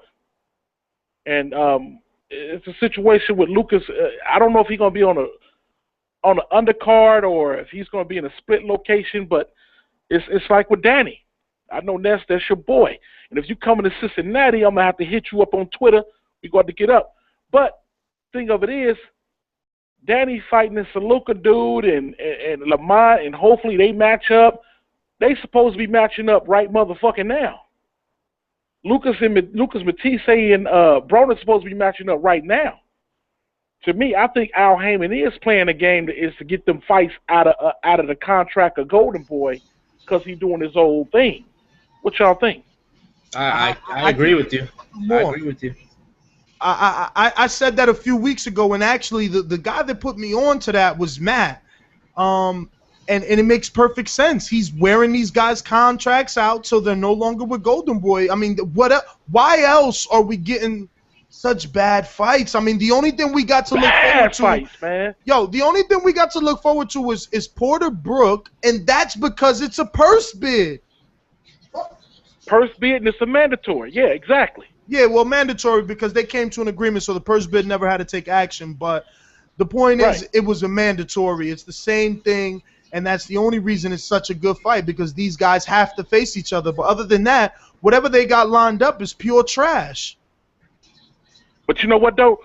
I'm going to tell you right now, with this Al Heyman doing, motherfucking Schaefer might be in trouble. Oscar might got legs to stand on. After all the bad fights, Oscar could be doing this shit on purpose to see what's going on and to prove that Schaefer was in cahoots with Al Heyman to undermine him. You know what I'm saying? You got to think about it. When Schaefer was running Golden Boy, they was not having no bullshit like this. I believe I'm telling you, Al Heyman trying to get the motherfuckers out of Golden Boy, and it's gonna wind up fucking Schaefer. It's gonna fuck Schaefer, man. I believe that when we did that show where we reported the details, the few details that were out on the actual lawsuit, which is not even a lawsuit. I forgot what's the other terminology they use, but it's gonna be some mediation or something. Some in-house shit that they're gonna do basically, and the outcome is not gonna be for the public, which probably still will come out. But the point is that Oscar's coming at everybody, though. It's not just Schaefer. I believe is Showtime as well, and Heyman and Schaefer as well, right, Vic? It's all three, right? I don't know if it's at Showtime, but I believe Showtime had to get their own lawyer because I think they were sued by Main Events, and all three of them were sued by Main Events. Oscar about to get paid. I smell shit. Well, I'm pretty sure he's not looking for money. He's probably looking for negotiations, get things back in good graces. But 513, definitely hit me on Twitter. Let me know that this was you that we just talked, because I if the fight is good, I'm coming. Definitely. If the fight is good, I'm coming to Cincinnati, baby. I'm bringing out the Marrow, taking out the garage, and I'm hitting the road. That's what's up, man. All right, brother. Let me see. We got a lot of people that have been on here for a long time. 757. Sorry for keeping you on so long. This might be my boy from VA, right? Yeah, this is Antonio the bad guy, man. What's up? The bad guy. What's going on? Yeah. What's the topic today? Golovkin, Geale. I mean, Floyd Mayweather got his license. There's a lot to talk about. Whatever you want to talk about. The last caller, man, that's all Broner gonna ever be. That's all he wants to be is a shit talker. He can't be nobody at the top of any division, 140, 147. He can't fuck none. The best chance he probably got is Danny Garcia. But the way Danny Garcia be talking in interviews, it's like he already knows something from growing up with the guy. Like, yeah, I can beat him. He already know it. So I don't even know who the fuck Broner can beat. Because if you put a list down, he can't beat none of the guys at the top. So he gonna just be a shit talker, because at the end of the day, he's a brawler, boxer, puncher. He can't box. I've been saying it for the last 2 years. He can't box nobody. Like, you never see him box. He's just a low output fighter, and he just throw ones and twos. That's it. He not Floyd Mayweather. He don't move his feet and box. He can't box going backwards either. I mean, what? So that for the last caller, man. But these are fights Broner gonna be able to win. The step up fights he gonna lose. They gonna be calling him Birdo by next year. I mean, next year when he step up fights, y'all gonna be calling him Birdo. I can see it already. We calling him Birdo. Vic, man, stop being a Mayweather hater, man. Every time I call in, you hating on Mayweather, man. What's that about, man? What am I hating on Mayweather? How am I hating on him? You a hater, man. You a Mayweather hater. Explain. You keep taking shots at me. Explain. I had to come take shots because I feel the hate from my phone. I'm like, dang, why you always taking shots at Mayweather? You say he ain't no role model. Well, who a role model in boxing? Goddamn, I was just watching the Sugar Ray documentary last night on HBO or the night before. God, can we get a good ending to a boxer's career? All our great boxers end up goddamn punched on ass whoop last 5-6 fights of their career. Mayweather got a chance to go out one top, walk out with the sunset. Can we get one good story? Because we don't get nothing. But am I lying, though? Am I lying? Huh? Am I lying? What? Am I lying? He's a good role model? Who is a good role model? Am I saying boxers are good role models? I mean, I'm just making it known to you that Nevada and Mayweather, they both gave each other hand jobs. We know Nevada sucks. And we know Mayweather ain't a role model. I ain't talking about no behind the scenes stuff. I'm talking about last show you were talking about, read this article about how he beat up women. Come on, bro. What are you doing, man? What you doing, dog? Hey, it's out there. It's my job to inform my listeners about what's out there. All celebrities get off the hook. Lindsay Lohan get pulled over for cocaine, driving the wrong way. Hey, but I don't cover Lindsay Lohan. I cover boxing. Hey, if there's a Deadspin article about Manny Pacquiao, womanizing as there was, and it comes up, guess what? I'm bringing it up. If Manny Pacquiao still owes $20 million to the Philippines and the U.S., guess what? I'm bringing it up. You can tell you're just a hater, man. You can tell you're made with a hater, man. You had McDonald winning the fight 7-5. I mean, that's just crazy. That was kind of crazy. Then you said you called him you said he was crying like a baby at the press conference. Vic, if I was Madonna and Mayweather was your brother, you would say your brother had a right to complain about some of this shit. Low blows behind the head. You was talking. You were happy he was getting low blows and shit. Mayweather conduct himself like a gentleman in the ring, and at the end of the fight, he always get a gas. He be praised. No matter what, no matter all the bullshit he talk outside the ring, when he like at press conferences and stuff. I mean, come on, man, give him a break, man. I mean, the bullshit. I can't. What break you want me to give him? What break you want me to give him? He's talking about another fighter being dirty when he's just as dirty. I mean, he throws elbows and shit, but that's all right with you. He throw elbows. He push off with his elbow. He don't throw an elbow like a UFC. That's dirty, though. That's not dirty. That's clean. That's clean, baby. Come on now. Elbow. I mean, Vic, pushing off with your elbow. Are you serious? That's you, man. I would just push with your elbow. I guess that's clean fighting now. I guess that's clean fighting now. I guess an elbow to a dude's face is clean fighting now. With the elbow. He's not hitting you with the elbow. He's pushing you off with the elbow. He's using it as protection. Okay. Not elbows to the face of protection. Ali used to push people off him because he was. I'm not talking about Ali, though. I'm not talking about Ali. I wasn't around for Ali. You said what? I wasn't around for Ali. I'm talking about now. I don't want to hear about the past. I'm talking about now. What you saying? I'm just saying you bringing up Ali like I care about Ali. Okay, but no, I'm just using it as I'm just using an example of how guys use defense. I'm just saying that when I said Mayweather shut out Canelo, I wasn't a hater then. Wasn't a hater when what? When I said Mayweather shut out Canelo, I gave Canelo 1 round. Well, you couldn't nobody see that no other way. But anyway, man, I was just pointing it out, man. Just stop being a hater, bro. You good, bro? I like you, bro. I'm just saying, it just sounds like I don't hate. I'm just saying if that's news, that's newsworthy. You got to bring it up. Well, all right, Antonio. I'm gonna get to some other callers, brother. Give me your official picks for the weekend before we go out. Golovkin will probably win that bullshit fight. I agree with everybody on that. Like, he just ain't got nobody to fight right now. It ain't his fault. But I mean, if you want to go down, he'll step up, or he'll call Canelo out and say, meet me at 157, or he'll call somebody out after the fight. But I got Golovkin. Who else fight? Jennings Perez. Fury. And Jennings Perez. I got Tyson Fury, and I hope Jennings win. I'm not sure, but I hope he wins.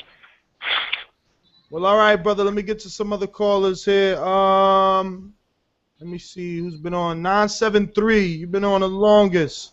Who's this? Yo, what up, Ness? This is Just Ozzy. What's going on, brother? Chilling. Listening, man. So many different topics came up while I've been listening. Shit, my brain going crazy right now. But I'm gonna start off with the Golovkin. With the Golovkin and Geale fight. I think it's a good test for Golovkin because I do see talent in Golovkin. I don't think he's as great as he's advertised, but he does have skills. He can cut the ring off. He does have good power, but really I don't know how good of a power that is. People want to bring up how, I don't know who it was, talking about Rosado's dad crying, telling them to stop the fight. Like, yeah, that was good power, but if you really want to match power, then you can look at what Angulo did to Rosado. He didn't stop him on his feet. He put that nigga the fuck down a couple times, like destroyed him. I think it was like 2-round fight, 3-round fight, some shit like that. And when you look at his last fight, Adama, like, Adama was actually boxing good, but look at the size of the ring. If I'm not mistaken, I believe it was like 16 by 16 or 19 by 19, one of them. Shit wasn't even regulation. The ring was ridiculous, and a boxer who needs that regular, regulation size ring, he can't box in something small like that. So it was, done intentionally, so Golovkin can knock him out. And it still took him several rounds to do it because Adama actually was boxing and moving around good enough for the little bit of amount of space he had, and he lasted as long as he could. Now, depending on the size of his ring, if it is regulation of 20 foot, I believe is regulation, 20 by 20. If it is that, then I can see Geale going the distance. Unless, his corner stops the fight, I don't think Geale could get knocked out.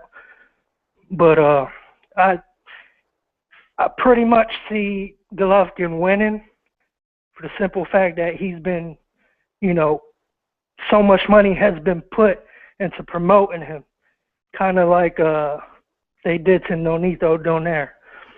So I'm going to give it to him, probably unanimous decision. I'll go out on the limb here and say Geale lasts the whole 12 rounds if the ring is regulation size. If it is 20 by 20 or 21 by 21. But most likely they're going to chop it down for Golovkin to make it easier to seek and destroy, which is his thing, And so I picked Golovkin.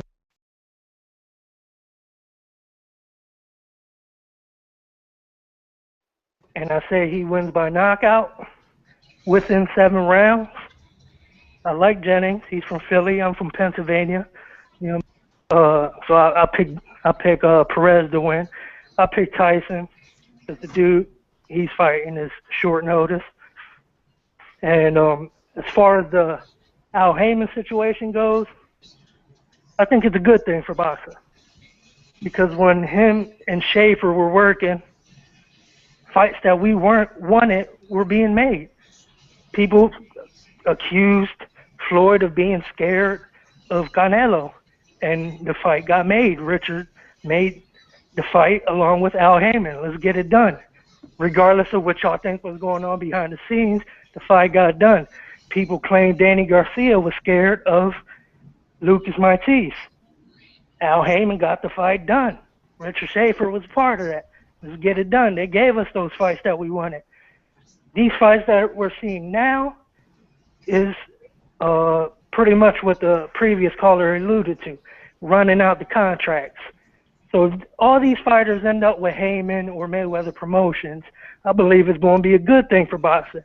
Because if you look back on the past with fucking Arum, just look at the track record, man. He never wanted to put the best against the best. Mayweather was calling De La Hoya out since he was in 130, and every time he moved up to try to get to De La Hoya's weight, De La Hoya would move up. Same thing with Mosley. They didn't want the fight to happen. Even Oscar De La Hoya said before that he got frustrated with Arum because Arum wouldn't give him the best fights possible. Pretty much De La Hoya saying, I wanted to fight the best, but Arum was holding me back because he wanted to make money by just, having me trash regular dudes. And we all seen what happened once De La Hoya started getting in there with real killers, start getting his ass whooped. But nobody ever points that out, how Floyd had to keep chasing De La Hoya all the way up from 130 to 150 to finally get the fight, and he agreed to all of the terms. Finally Mosley, he got that fight. When Arum was saying, talking shit about Mosley fighting Mayweather, he's washed up, but then all of a sudden, when it was time for him to fight Pacquiao, he was good enough. It was just ridiculous. So it's these promoters that need to be getting pushed the fuck out of the way, which is stupid for Oscar because I seen it like Golden Boy pretty much had their foot on Top Rank's neck. Like they had their foot on their neck. Like they really didn't have shit else. Their fighters was trying to leave their contracts, come over to Showtime and Golden Boy and Heyman, and De La Hoya comes out of rehab trying to, all Jesus-like and try to fix shit and fucked everything up. I put the blame on De La Hoya because right now his company could have been the shit. Like, yeah, but no. They were trying to steal the company. They even offered him $100 million to buy him out. They weren't doing anything to build Golden Boy. We thought that they were on the outside looking in, but from the inside out, none of those guys were signed to Golden Boy. They were just fighting. We were getting familiar with the Keith Thurmans and the Sean Porters of the world, and they're not signed to Golden Boy. So now when Heyman leaves, when Heyman leaves, the thing is, you look at De La Hoya's mindset. He has the same mindset as Arum. He said it on All Access. I didn't want Canelo to take this fight against Laura. It's a dangerous fight. Obviously, you wanted him to take easier fights. He has that same mindset Bob Arum does. No matter if they was trying to steal the company from him or not, Well, let me ask you a question, caller. We're trying to do the same shit. Let me ask you a question, caller. Carl, let me ask you a question. Keep letting them fight bullshit fighters and keep letting them fight bullshit fighters. Caller, Much money. Let me ask you a question. Let me ask you a question, caller. Prime, put them in. Carl, let me ask you a question. When Al Heyman doesn't have both guys, how competitive are those fights? How competitive are those fights? Yeah, we got Peter Quillen, Lucas Konechny. And now if Al Heyman's following the same model Bob Arum's following. He's following the same model Don King followed. If he has both fighters, then guess what? He's gonna match them up. No, but if he doesn't have both fighters, he's putting his fighter in again. Not putting his fighter top if he doesn't have both fighters. Yeah, but Ozzy, every promoter has put on some of the best fights ever. Every promoter has fights that we could pull out and say, yeah, that was a great fight. But listen, I got to get to some of the callers, man. I let you burn for 9 minutes there. I got a ton of callers that's on. People tweeting me. They mad. We got to keep it moving, man. Guys been waiting for a long time like you did. So I apologize for that, but a lot of calls got to get to them. Ozzy, thanks for calling in.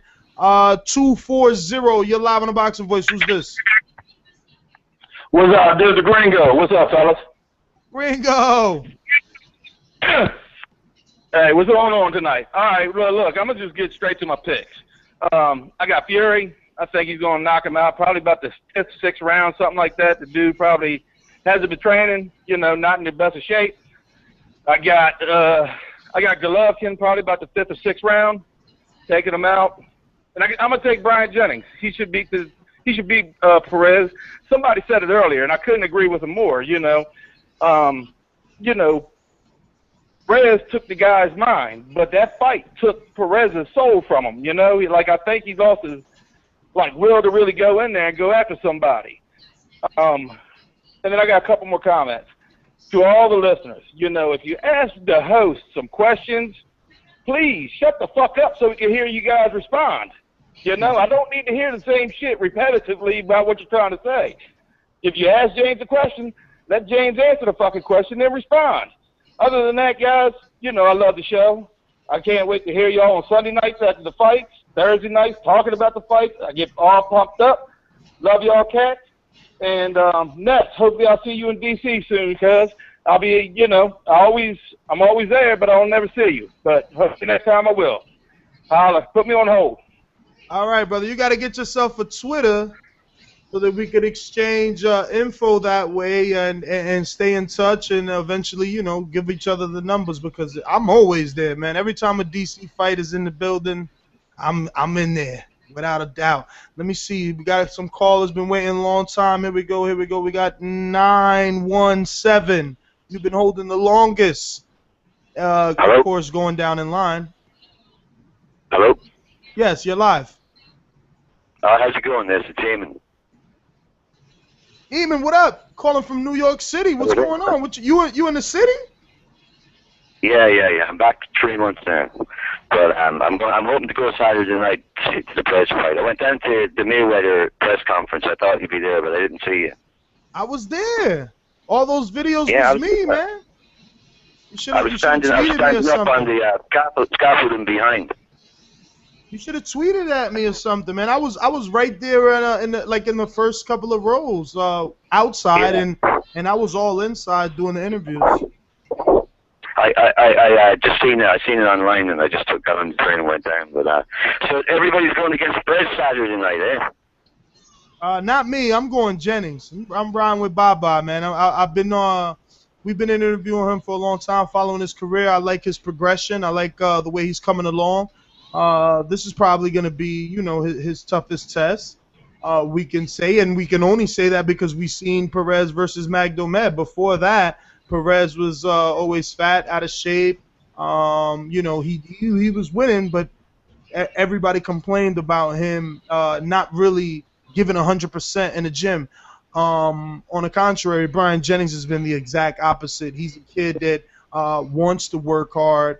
You know, we all know he recently took a leave of absence from his job to become a fighter full time.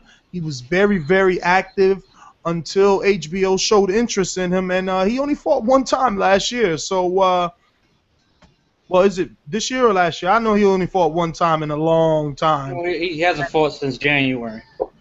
Exactly. See? So, you know, but I'm gonna ride with Jennings. He's naturally gifted, and I know Perez is Cuban. Eamon, you're breathing into the phone, brother.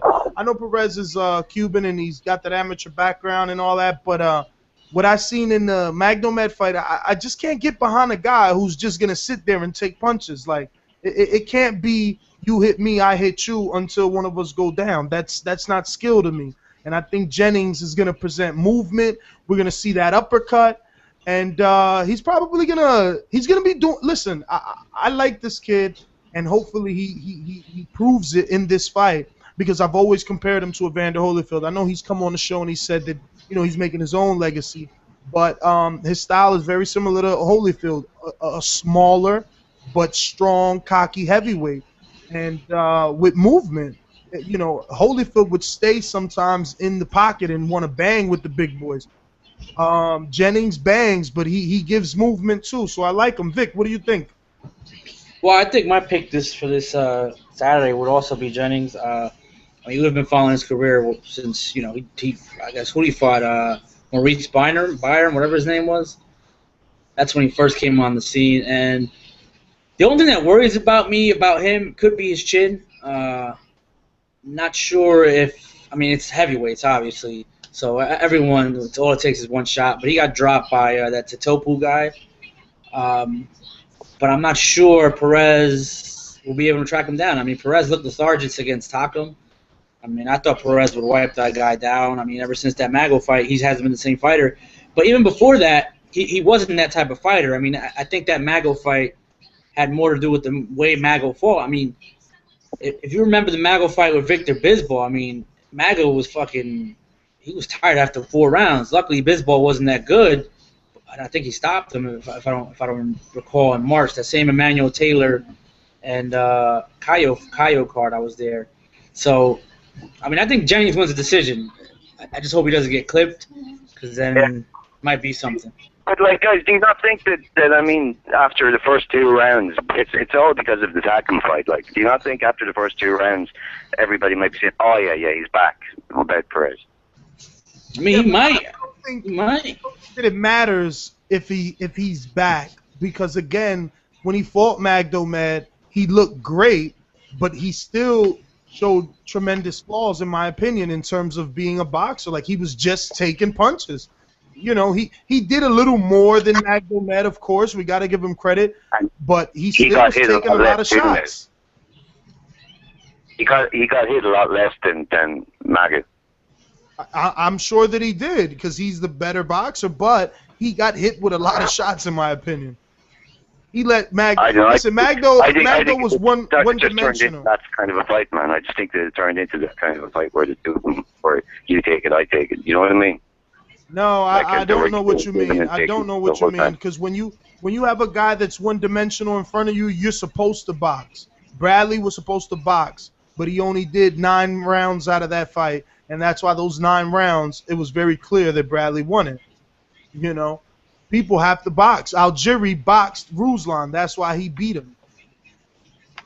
And Jennings can outbox Perez because Perez outboxed Magnomed, but it was too many shades of slugging in there, and that's what's going to cost him in the Jennings fight, in my opinion, anyway.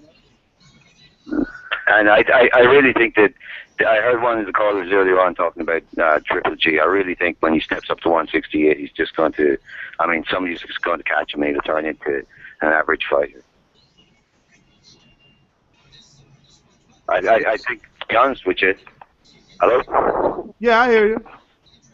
To be honest with you, I think with the Cotto Martinez fight, we all seen that, exactly what that guy was saying, that there was nothing left at 160. That the difference in talent between the likes of Mayweather and Cotto at one, at the light middleweight is just, the talent is just so much better. You know what I mean? I know Sergio is at the end of his career, but.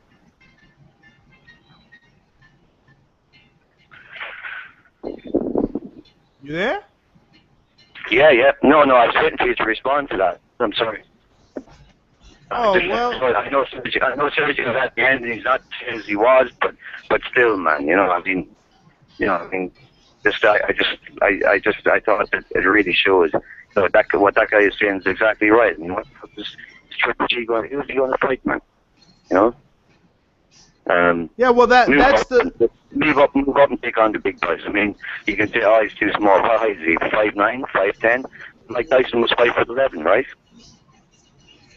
Well, Eamon, that's the dilemma. I really don't want him to move up. I understand everyone's frustrations, but it's not his fault. I don't want him to move up. I don't think that he should even think about fighting Andre Ward. But if he moves up, I won't be against it. If it's like a Chavez or a Frach, I'm all good with that. Let's get to our next caller here. 313. You're live. Oh, what's up, Ness? Yo, this is Wassam from Detroit. What's up? And I just wanted to touch on a few topics. I don't want to take too long, but in terms of Triple G, what Boogie Down Sean said about Triple G being just purely power, he said that. Am I correct? No. Well, he said he's just strong or something like that. I heard him speak highly of Triple G, but he just wants Triple G to, be in a real fight. But I heard him, speak highly of him. Yeah, what I heard was he said, Cotto can beat him, which is debatable, but he said that he's just strong. Now, for me, having watched him boxing for a while, and you can, it's what is called the eye test. Usually, some fighters, if they're brought up in a certain way, where a lot of fighters are avoiding them, then you use the eye test for them. And Golovkin's footwork is pretty much the best in the middleweight division. He's graceful. He cuts off the ring like no one you've ever seen before. Honestly, you can watch all of his fights from his debut fight with Proxa, and have them all in a window. And fast forward to any point of the fight, regardless of what the ring size was. The previous caller said it was 16 or 19. Like that's a big gap. Saying I don't know if the ring size was 16 by 16 or 19 by 19. So it feels like he was just throwing things out there without any evidence. Any one of those fights, and you just press play in any part of those fights, and they're against the ropes. Proxa will be against the ropes. Macklin will be against the ropes. Stevens tried to keep it in the center of the ring for a while, but he eventually was left to the ropes. His defense, like I've mentioned to so many people, and it's funny, every time somebody tries to criticize Golovkin's defense, I bring up this stat, and they're quiet. Either they don't respond after that, or they just say it's his level of competition. The guy is ranked number 2 in overall accuracy and defense in all of boxing. His accuracy rating is about 42%, and his defense is around 20% connected. His opponents only connect 20% of their punches on him. Now, and they say, well, that's because the people who he's fought. But look at the other divisions. Look at, for example, Keith Thurman. Look at Deontay Wilder. Look at all these guys who've basically been brought up very, very slowly. They don't have that same ratio. And why is that? Golovkin is a very, very, very special fighter. And for them to play off Geale as if he is some random bum, he's ranked number 2 by Ring Magazine. He's ranked number 4 by WBA. He's a credible opponent. And for people, it's basically like a subliminal praise for Golovkin to say, oh, he'll just walk through this guy. He's nothing for him. This is they're actually praising Golovkin without even knowing it. And what the other guy said about Hey, just really quick, we have Geale rated at number 4 on the Boxing Voice rankings, and we have Taylor at 12 and Broner at 13. You have in the same division or what? Of course not in the same division. That's what I'm saying. I didn't get that. Oh, you mean in their respective divisions? Yeah, that's cool. I would agree with that. He's probably around number 4, but he's definitely not just power. The guy is skilled in every. Ray Boom Boom Mancini, he was on record saying that like yesterday, that Golovkin is the best middleweight since Marvin Hagler. That might be a slight exaggeration, but people who know the sport, they can see all the things that he does, the fundamentals and the power, that great equalizer. But and Vic, I cannot believe you let that guy slide, saying that Mayweather's elbows are just push off elbows. That's. I mean, I said his elbows to the face. Come on. I mean, he got a point deducted in the first Castillo fight. Dracula took a point off for doing that, and everybody thinks he lost that fight. It's actually I can't criticize Mayweather because I'd be a hater. I can't criticize Mayweather because I'd be a hater. I mean, it is what it is. I mean, right? I respect the man's skill, but when the story comes out, us being media, us being radio show hosts, we gotta let you guys know. I mean, not hate at all. Funny, and it's funny when it came to those tactics about elbows, he brought up Muhammad Ali as an example. But when he said when he was talking about who was a good role model, why didn't he bring up Muhammad Ali then? Muhammad Ali is a good role model. There's plenty. I personally think Deontay Wilder is a great role model for children.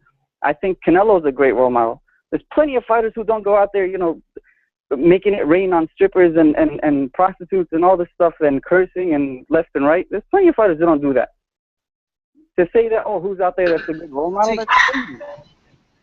See, I mean, there's things that, Ali wasn't. I think Ali was a great role model. I mean, if we're going back to the time, because Ali was straight up be racist to his opponents. I mean, that's not something. Yeah, it's for show, but Larry Holmes didn't think it was for show. Other guys didn't think it was for show.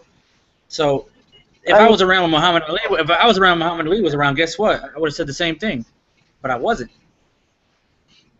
Right. I mean, criticism is criticism. Everybody deserves to be criticized, but to say role model and that means you're a hater. That's incredible. I mean, the guy makes millions of dollars.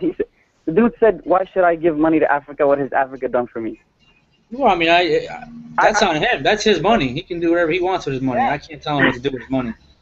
I'm saying, but that's it. It's true. It's true though. Once you hear somebody say that's it. If somebody says he's not a good role model, you can't call him a hater because he's using facts.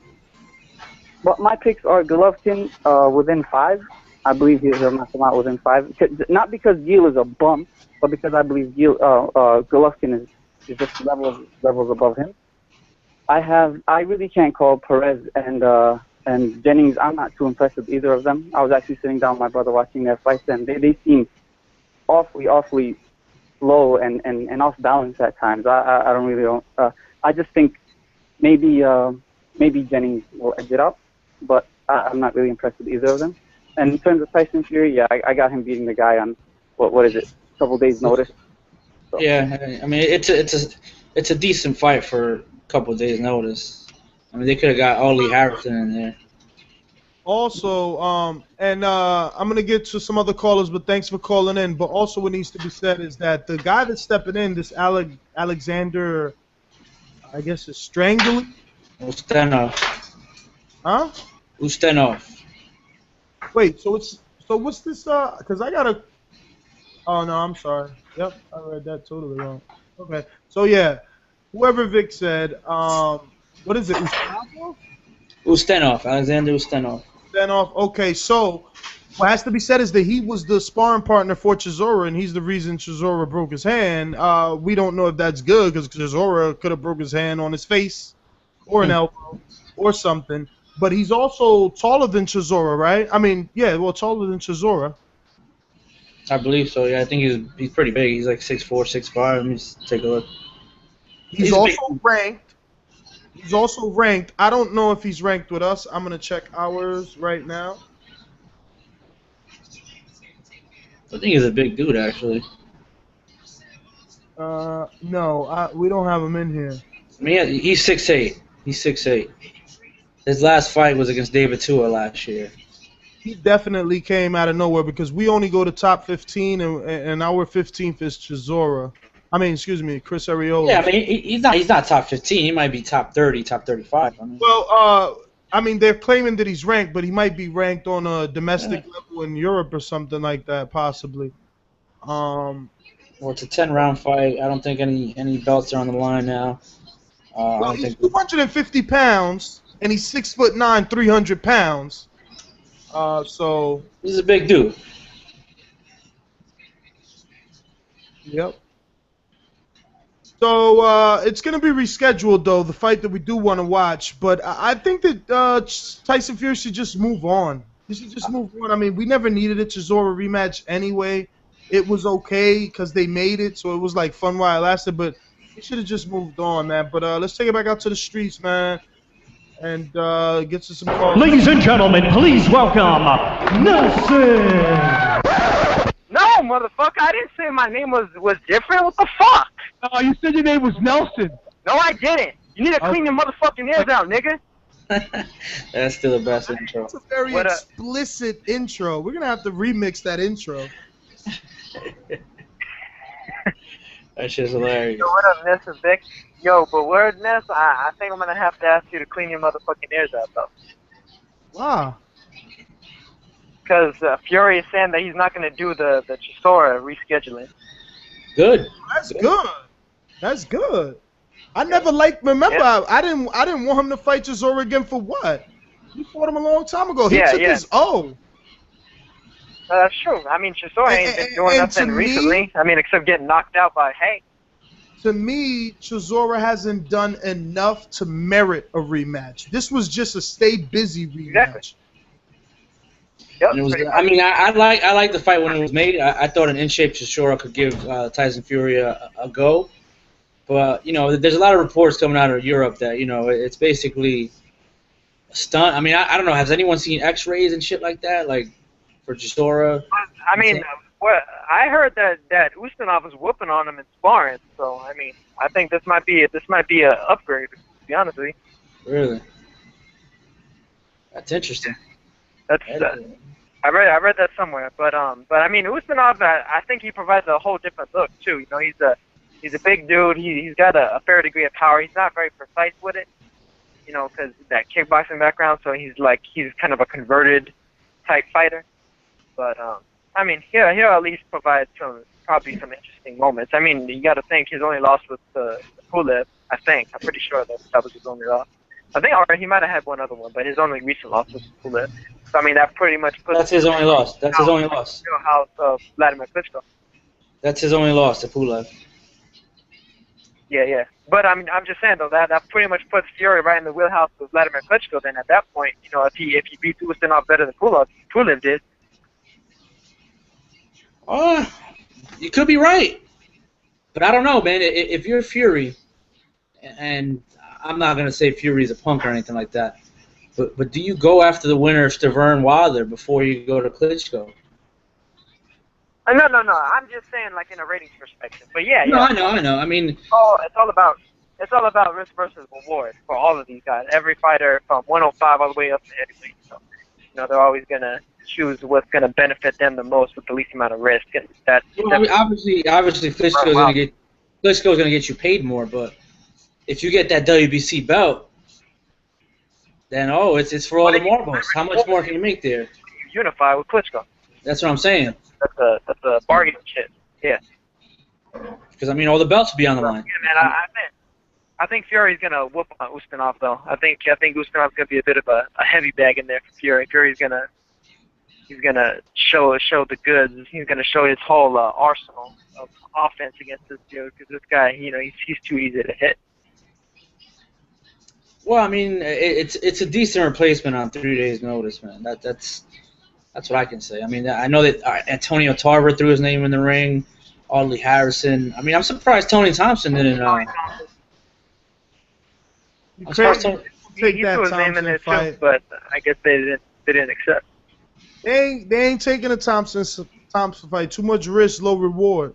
Well, I don't think it's that. I think lost too. It's not. I don't think it's Fury though. I think Frank Warren's the promoter. Frank Warren promotes Chisora, so yeah. I don't know.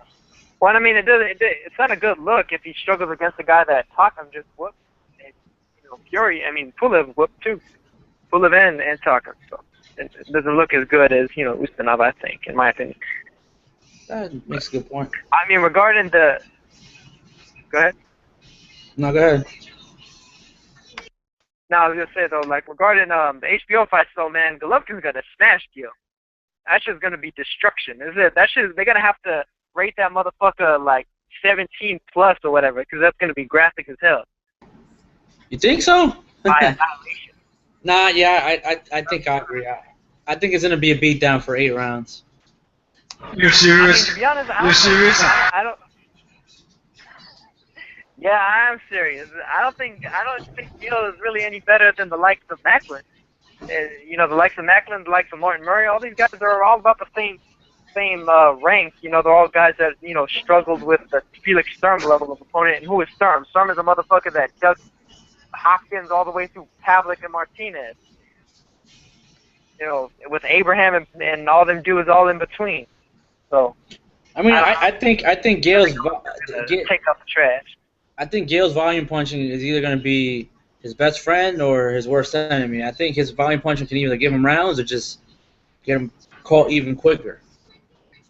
So we'll see. That's a good point, because we haven't necessarily seen Golovkin really take it to the body. So I mean, yeah, he has something to prove there, I guess. I mean, that is true. I mean, he did have fucking Darren Barker about to cry his ass off, even though Barker got up and fucking won the fight. I still can't believe Barker got up from that.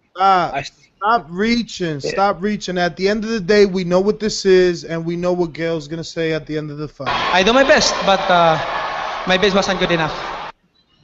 Is that Donaire? That's right, man. Well, hey, that's it. Or Pacquiao.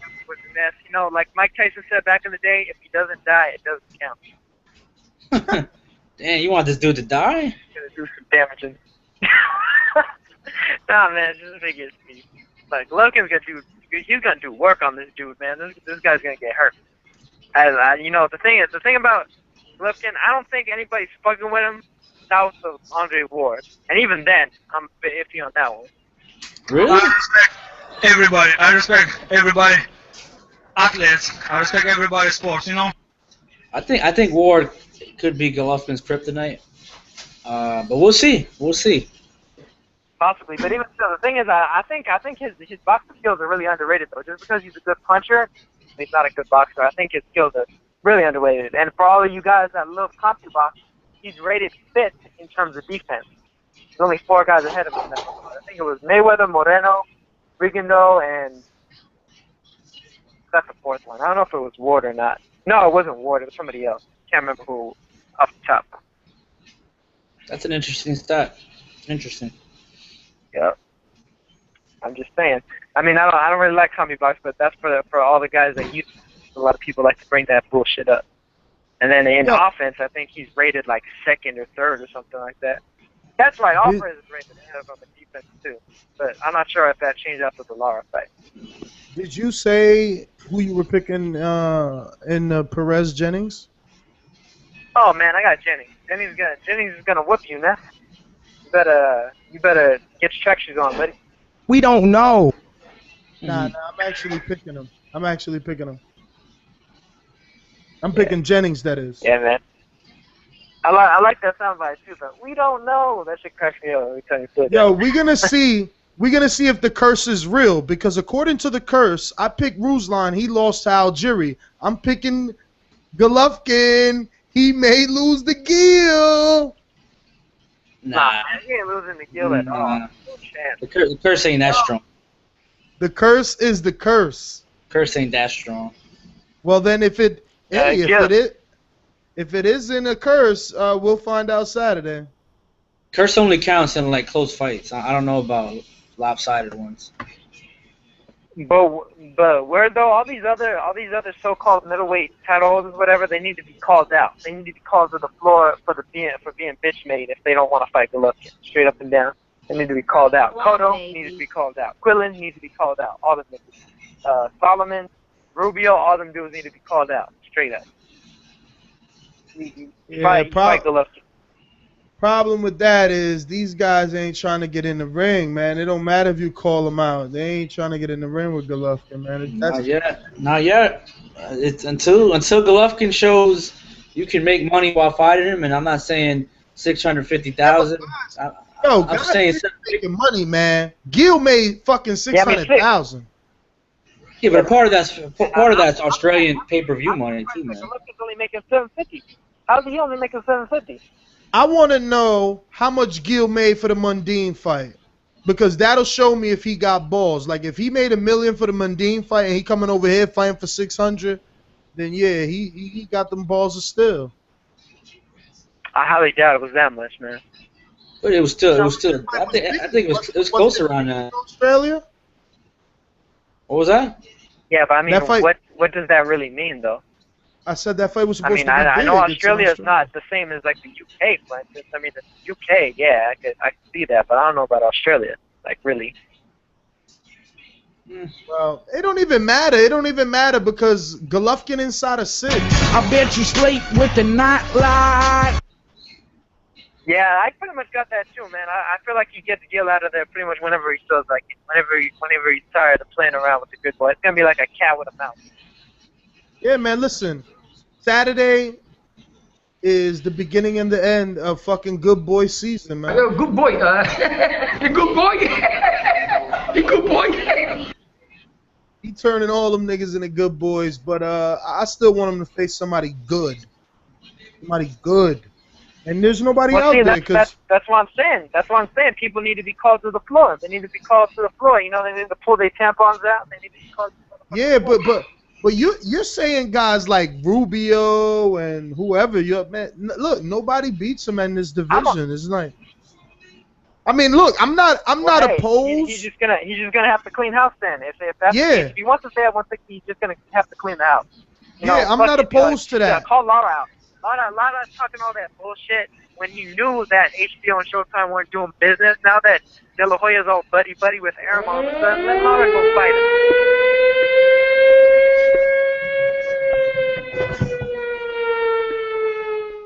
Yo, don't be bringing up Laura. He ain't got nothing to do with this. Why you not? picking on Laura? Why you gotta pick on Laura? Calling out Floyd's leftovers. Too busy calling out Floyd's leftovers and shit, and he called out Golovkin before. So fuck it. Go move up. You know, you want to bitch around about, you know, close decisions not going your way? Go out for the top dog, man. Go cut everybody else off at the pass to show them how it's done. If you that big of a badass. Move up. Move up and wait and face the best in the division. Well, why not? Why not? All right. Did it. All right. I'm gonna wait for that. I'm gonna wait for that, but I'm not gonna do it standing up, and I won't hold my breath. I'm just saying, man. I'm just saying. You know, these guys, they need to realize that it's more. There's more to it than that. And the thing is, when you prove something like that, then the fans really get on your side, and they start demanding other guys fight you instead. You know, sometimes that's just the way it has to be done. I don't know what sort of power Golovkin has, but I'm pretty sure at this point he can be telling them, I'm not taking that fight. I'm not taking that fight. And HBO is going to have to kick out more money. I think they're paying guys handsomely. $600,000 is a lot of money for a dude that isn't a champion and is coming off a loss. Yeah, I agree with you there. I really do. Hey, but who's going to be on the broadcast tomorrow, though? They were saying that Ward nor Jones was going to be on it. I don't know. I didn't even know that. I would have asked Roy this morning when I spoke to him, but it don't even matter. I hope Ward is not on it. Yeah, he doesn't add as much as Jones. Man. I'll agree with you there. I'd rather, and I wouldn't literally rather, but I'd rather like watch paint dry. Like Ward is so whack, man, and it's sad. But that personality is not going to get him anywhere. I'm not even interested. Like, how could you not be interested in watching the best fighter fight? He's one of the best, and I really don't care. I'm not excited for Ward Froch the way I'm excited for fucking Golovkin Froch. And Chavez Ward, I know Ward will beat, so I'm not excited for that. I'm excited for Golovkin Chavez. Ward need to go to sleep. I'm sorry. Hey, man, he just needs to be matched right. He just needs to be matched right. You know? Hey, it's too bad Anthony Durrell's fighting Dika again, because I thought that would have been a good fight. Either of the Durrells, really. Well, you know, Andre's supposed to be coming back on a Goosen card next month. Yeah, well, I won't wait for that one standing up either. Which Andre? Andre Durrell. Oh, yeah? On a Goosen card? Yeah, they said he was going to be on August 9th or something like that. Yeah, it's on one of Goosen's cards. Well, I like the Bika Durrell fight. I like that Durrell. And I think he won the first fucking fight. I was live at that fight. But, yeah, man. It was at close, the end of the day. It was close, though. He stepped off the gas too much. He kind of pulled the Lara in there. He close the show well enough. Because Bika tries to make you fight, man. And Darrell was a little too hands off, and he let a lot of counter opportunities go. Yeah, well, the end of the day, Daniel Geale's going to take that 600, go back home. Good day, mate. Let's put another shrimp on the barbie. We all know he That's ain't right. winning this No. fight, and I think he knows that shit. I seen that press conference. Hey, Vic, I seen the press conference, and I seen Gary Shaw try to say that when he first signed Daniel Geale, him and his trainer said they wanted Golovkin. That's all they wanted was Golovkin. Well, they turned him down twice. Finally, they said yeah. I think Geale made some money against Mundine. I can't find it, but I think he made some good money against Mundine. Well, he should have stood his ass over there and kept making good money instead of coming over here for this ass whooping. I'll tell you that. Hey, speaking of good money though, like when it comes to Regan though, I've been trying to tell people for the longest damn time, Caribe Promotions is fucking his shit up. Ain't nobody gonna want to co-promote with them. Nobody. They're the ones that are fucking everything up with the networks and everything. Because they're demanding all kinds of money on top of what he's gonna be making. Him and that Gary Hyde dude, man, they fucking his shit up. Nobody wants to co-promote with them. If they want Regan though, they want him exclusively. You want a fighter like that exclusively. How many co-promote with them? Maybe Tyson or somebody. Al Heyman. I don't know. That's a high guarantee. I don't know if people are budging on that. I don't know. We'll see. Listen, his guarantee is $500,000, and his promoter just dropped him. Not dropped him because the contract expired, but they're not re-ing up. He has nowhere to go. He has a co-promoter though, Ness. They gotta fucking pay those. I understand. Listen to me. I understand. What I'm trying to insinuate is that Rigondeaux is gonna take whatever's offered. It doesn't matter who's attached to it. Like he knows he's coming with these guys on his back, but he also knows he's not gonna get $500,000 fucking mandatory minimums, and he knows that a lot of that. I remember Vic that we reported that on one of these shows that it was like what 30% they're taking. It's like we did the math one day. I don't remember the podcast, but we know a lot of money's coming out, but he knows it too. It's still his job. He still got to work. What do you think, he gonna retire? No, of course. I'm just saying. Like they're the ones that are fucking his shit up. So people want to throw around people to blame. Throw the blame at his fucking promoter. The motherfuckers who ain't actually promoting his ass. Lazy motherfuckers. This nigga need to be called to the floor too. The promoters are always the reason something's fucked up. There you go. Call out Caribe Promotions. Fuck them all. I don't know, man. Like I said before, I want to see Rigondeaux versus Frampton, Quigg, Kiko. Well, they did say that they were negotiating with one of the promoters in Europe. So if that's the case, then I can see him, taking on the Framptons and Martinez. Well, that's what I said. Think outside the box. Head over to the UK. He just needs to land. But I mean, otherwise, if he was to do the Ward move, the Golovkin move or whatever, and move up to 126, and I say the Ward Golovkin move, that's what people are asking them to do. Or what you want it, then I mean I think there's a lot there for him too. Johnny Gonzalez gonna be fighting fucking. I'm gonna repeat it again. Come on. I'm gonna repeat it again. If he goes to Europe, he becomes a star. Not only because UK fans love boxing, but because their natural style is gonna make him shine. They're not tentative. Yeah. Well, yeah. Box Nation was massaging dudes' balls like the entire time last. Well, he's good in my opinion, but when he lands in the UK, wait till they get a load of me. Star, easily. Now, let me get to some other callers, brother. Yeah, peace, man. All right. 312, you're live on the Boxing Voice. Who's this? What up, man? King J, what up? Hey, what up? Shout out to all the truck drivers, man. Hey, man, Triple G, man. Triple G and fucking, I'm going to say 7, man. 7, man. Geale know what's up, man. He took that 600 grinding his teeth. You know what's up, man. He's going to get his ass whooped, man.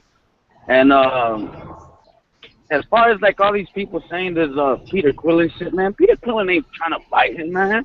Fuck out of here. You know what Peter Quillen's pulling? You've seen the movie Friday, right?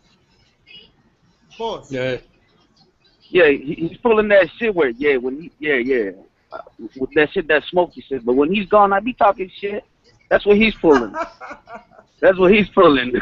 That's what he's pulling. That's exactly what he's pulling, man. He ain't trying to see him, man. And I mean, if there's nobody to fight him, man, I guess he could move up, man. But I don't see why motherfuckers trying to make his ass move up, man. You know, let him beat the shit out these motherfuckers. Force him into fighting his ass. You don't want to fight? Oh, man, they throwing Geale $600,000, man. He's only making $150,000 less than Triple G. Look how much serious money this motherfucker's taking to get his ass whooped. They ain't trying to fight him, man. They ain't trying to fight him, man. And I'm a back up Vic, man. That other caller talking about that Vic's always hating on Mayweather. No fucking hating, man. It's the truth, man. Got all these motherfuckers, these TMT fanboys, man, running around screaming this dumb shit, man. Ain't nobody fucking hating on him, man. What can you possibly hate on him? He's the richest fucking athlete. He's the best boxer. What can you possibly say to hate on him? It's just the way he conducts himself, man. So, you know, from everything, the way he acts, man, to this glove shit, man. How the fuck people getting so fooled that, oh, you actually got these dumb motherfuckers thinking that Maidana is actually using some MMA gloves that are not padded. So the commission clears the gloves, but Mayweather doesn't. Now Mayweather knows more than the fucking people the experts on gloves, right? King J. Here, man. King J. There's 2 fighters on his promotional company and in his stable that use MX gloves. J. Leon Love and I believe Badu Jack. You see, that's what I'm saying, man. That's what I'm saying, man. But you got all these dumb motherfuckers believing the shit this motherfucker's saying, man. That they don't got padding and all this shit, man. Everybody should be accustomed to all the bullshit Mayweather puts out, man. You see him pull out that contract stunt. Oh, sign the contract to bet the fight. Once my daughter hit him with that, put the gloves and I'll sign it. Why the fuck didn't he sign it, man? People need to stop falling for the bullshit this man is saying, man. They need to stop falling for the bullshit he's saying. If he's talking about the second time around, he's using his negotiation power. That's it. He's using his negotiation power, which boxers have done before. I mean, it is what it is. If the fight's gonna be a 180 this time around, and he did it for the fans, sign the gloves. Because if you so sure if you gonna beat the shit out this motherfucker, then that means he ain't gonna touch you. Sign the fucking contract. You that fucking good, man. But come on, man, motherfuckers act. Oh, Mayweather took it easy on him. Like, who the fuck wants to get hit in the face by Maidana? Fuck out of here, man. Mayweather ain't take it easy, man. Motherfuckers need to stop falling for this dumbass shit, man, that this motherfucker be saying. You need to stop falling for that dumbass shit, man. Exactly your point, man. Jay Leon Love fight with those gloves, man. How come you don't how come you don't go up to him before the fight? Hey, you know what? If you fight with these gloves, you can't fight, man, because them motherfuckers don't got no padding. You don't be pulling that shit, man. You don't be saying that shit, man. So they need to stop this shit, man. And man, all these people talking about that. Back to this Triple G shit that the caller said that he don't really got power. Hey, how the fuck don't he got power, motherfucker? Look at the way he's ending these motherfuckers, man. How the fuck doesn't he got power? Yeah, he might not have that Mike Tyson knockout power, but if this motherfucker ain't letting you get to 12 rounds, you better believe he got some serious power on both hands. This guy both hands he got serious inside power. of 3 rounds. You know what I'm saying, man? And if Geale's playing like that other caller that he need to throw these punches and try to get inside, he tries doing that shit and get inside on Golovkin, guess what? He's gonna get a fucking body shot, and he's gonna wish he didn't get them 600 stacks to take that shit. Get him a body bag! Yeah! Hey, but that's all, man. Hey, great show. This is what the fuck is up, and Triple G Mania, man. That's all I gotta say, man. Geale fucked up taking this shit. Let's get Slug on the line here. What's going on, brother? What's going on there? Chilling. Yo, I got beef to pick with you, kid. Who's this is small. You say you don't like the way Andre Ward fight, right?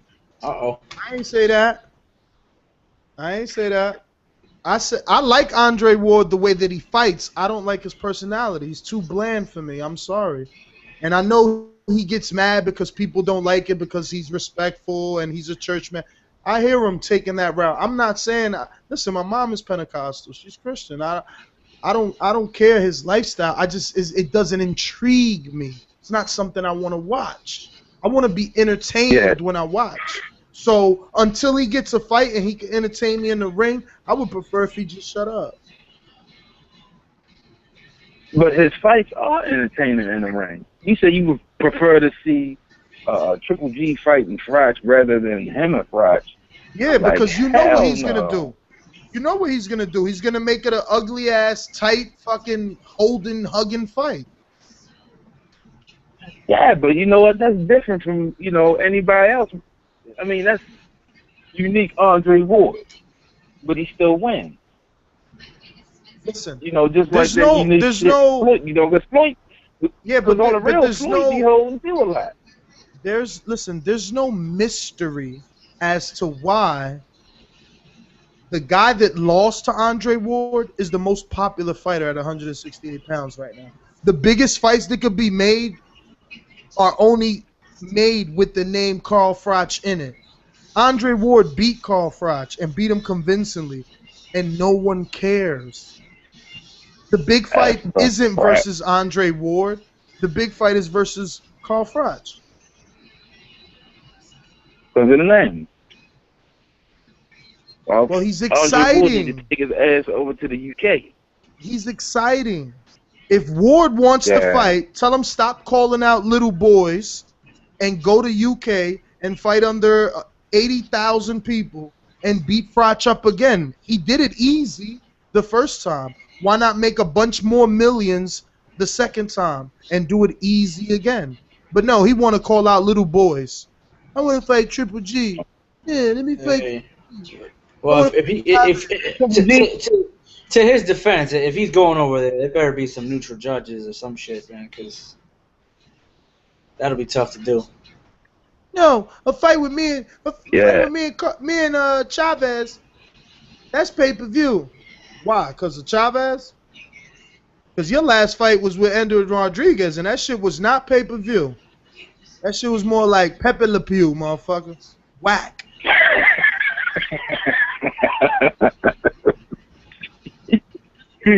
Oh, shit. All right, Les. I've been listening to that back. Thanks for having me on here. All right, let me see who else we got on here, man. We've been having guys waiting on far too long, and we do apologize. We're trying to get to everybody. I think that's Antonio. He back there, but you've been on. Let me see. So I got to get to these guys that have been on. Let me see. Yep, I guess 15. 212. You're live. Yo, what up? What up, Ness? It's Danny from Harlem.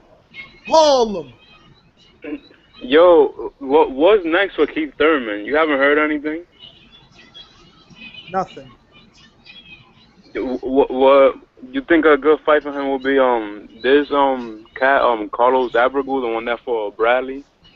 That would be an awesome fight, but that's Top Rank Golden Boy. Well, Top Rank Heyman. Oh, Abregu was with Top Rank. Yeah. Sure.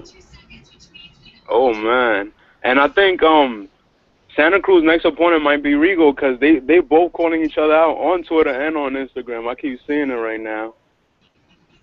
Well, what you guys think of that? Well, I'll tell you this: the only way Al Heyman puts Leo Santa Cruz in there with Rigondeaux is if Al Heyman has Rigondeaux.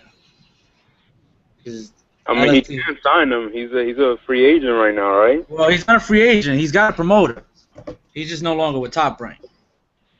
A little one, he's not Calibre Promotions, but. And one last question is, what's next for Lara? I don't know. I mean, he's got Al Heyman, so he'll be all right. That's another guy that is no longer with Golden Boy. The Canelo fight was his last fight, so he's an Al Heyman fighter, and Al Heyman fighters only fight twice a year.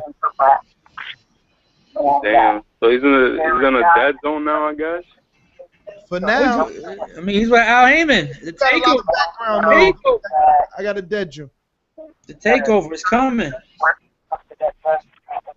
Oh, that's Nelta. Sorry, Danny, that wasn't you. That was Nelta with freaking automated service in the background.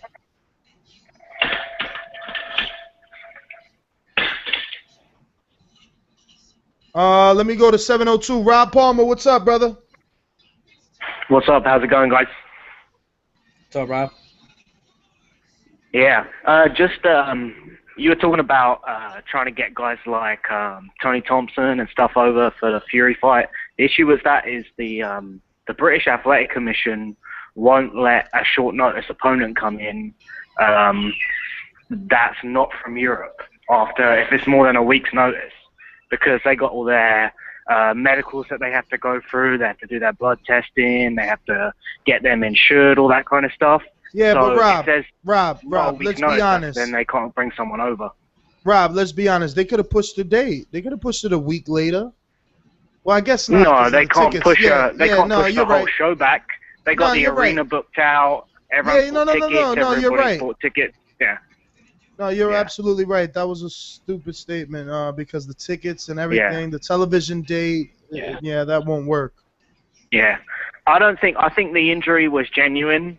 I can understand why people are suspicious about it because a lot of Frank Warren fights fall through, and originally they were talking about this fight being a stadium fight, and apparently only sold about 8,000 tickets, which, I mean, 8,000 tickets is not bad, but when your expectation was that it's going to sell 20,000, you know, you got to wonder, like, are they going to be making a profit from this fight?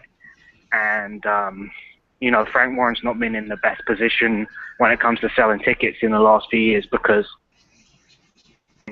really only gives him the platform to market to the hardcore fans. And the reason why those big fights in the UK sell well is because they get the casual fans involved. So, and he's not really able to do that anymore. I can see why people are maybe suspicious, but I don't think Chisora has pulled out this fight or there's anything kind of suspicious going on. Yeah, well, how much for the purses? You know? I don't know. I think anybody that's saying it's probably really just taking a wild guess. But I would imagine combined, they're probably not getting more than $1 million. Really? Between them. That's amazing. Someone tweeted me Fury was getting $3 million. No. They're getting that mixed up with what he was going to get for the Hay fight. He was going to get about $3 million for the David Hay fight, but that was pulled out. Yeah, I don't see where. There's no way they were paying anybody $3 million for this fight. If they were, then somebody was losing a lot of money. So give us your picks, Rob. Obviously, Golovkin is going to win. I'm a big fan of Golovkin. I mean, I get what everyone's saying about he hasn't got any big kind of names on his record, but, I mean, I don't see any of these guys particularly being in a rush to fight him. So you can't fully blame him for that. For me, though, there's one thing that I always kind of throw back at Golovkin and Martinez when he was kind of in the same position when they were talking about, oh, let me fight Floyd Mayweather, let me fight Alvarez, I'll do it at 154 pounds. If you want to fight these guys at 154 pounds, go down and build a resume there and force those fights to happen. Otherwise, stop talking about guys in lower weights, stop talking about guys in higher weights. And the only way to make those fights happen is to force them. Go in and make those fights and force them to happen. But here's the difference between Golovkin and Martinez. While Martinez did what he did, he never sold out anything but small casino arenas and small theaters. Yeah. They never wanted to take that. They never wanted to take that gamble. Yeah. Golovkin and his team are trying.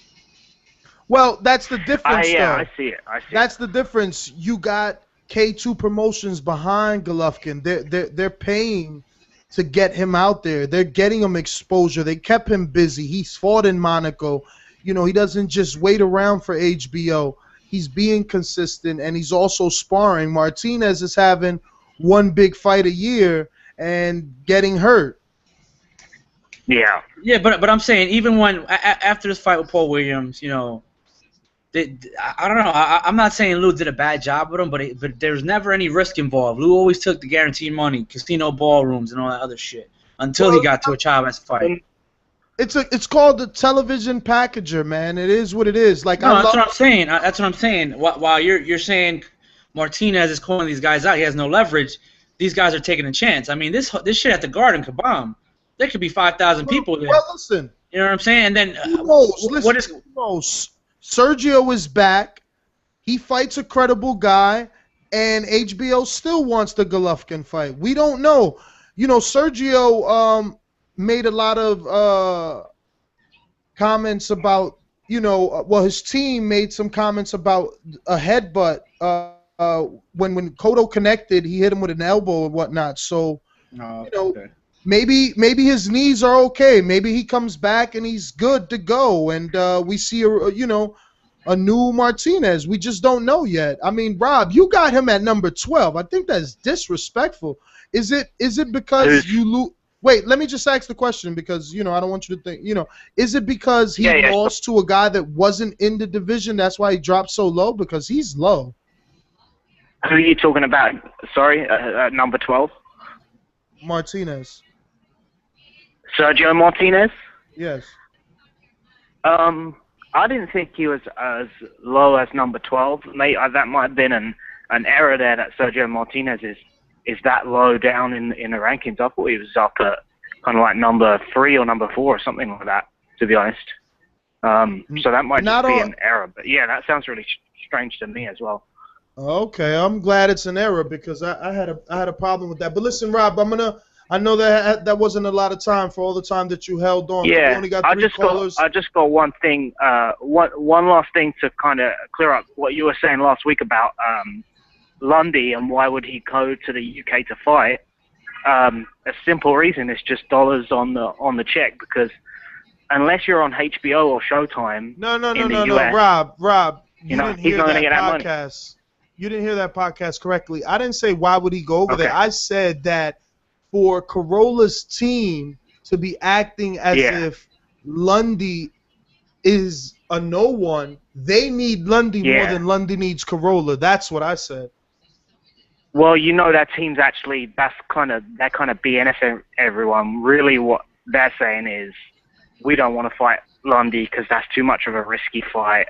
I'd rather just sit on my ranking and get a vacant title shot against a nobody, and then I can start making cash. That's really what it is. You just don't want to fight somebody. I mean, the that's short as good as Lundy. The short phrase for that could also be, you know, Eurobum. Yeah, I mean, look, I think Corolla is an exciting fighter, but he's not. I mean, he's not a world level fighter. He's never going to be a world level fighter.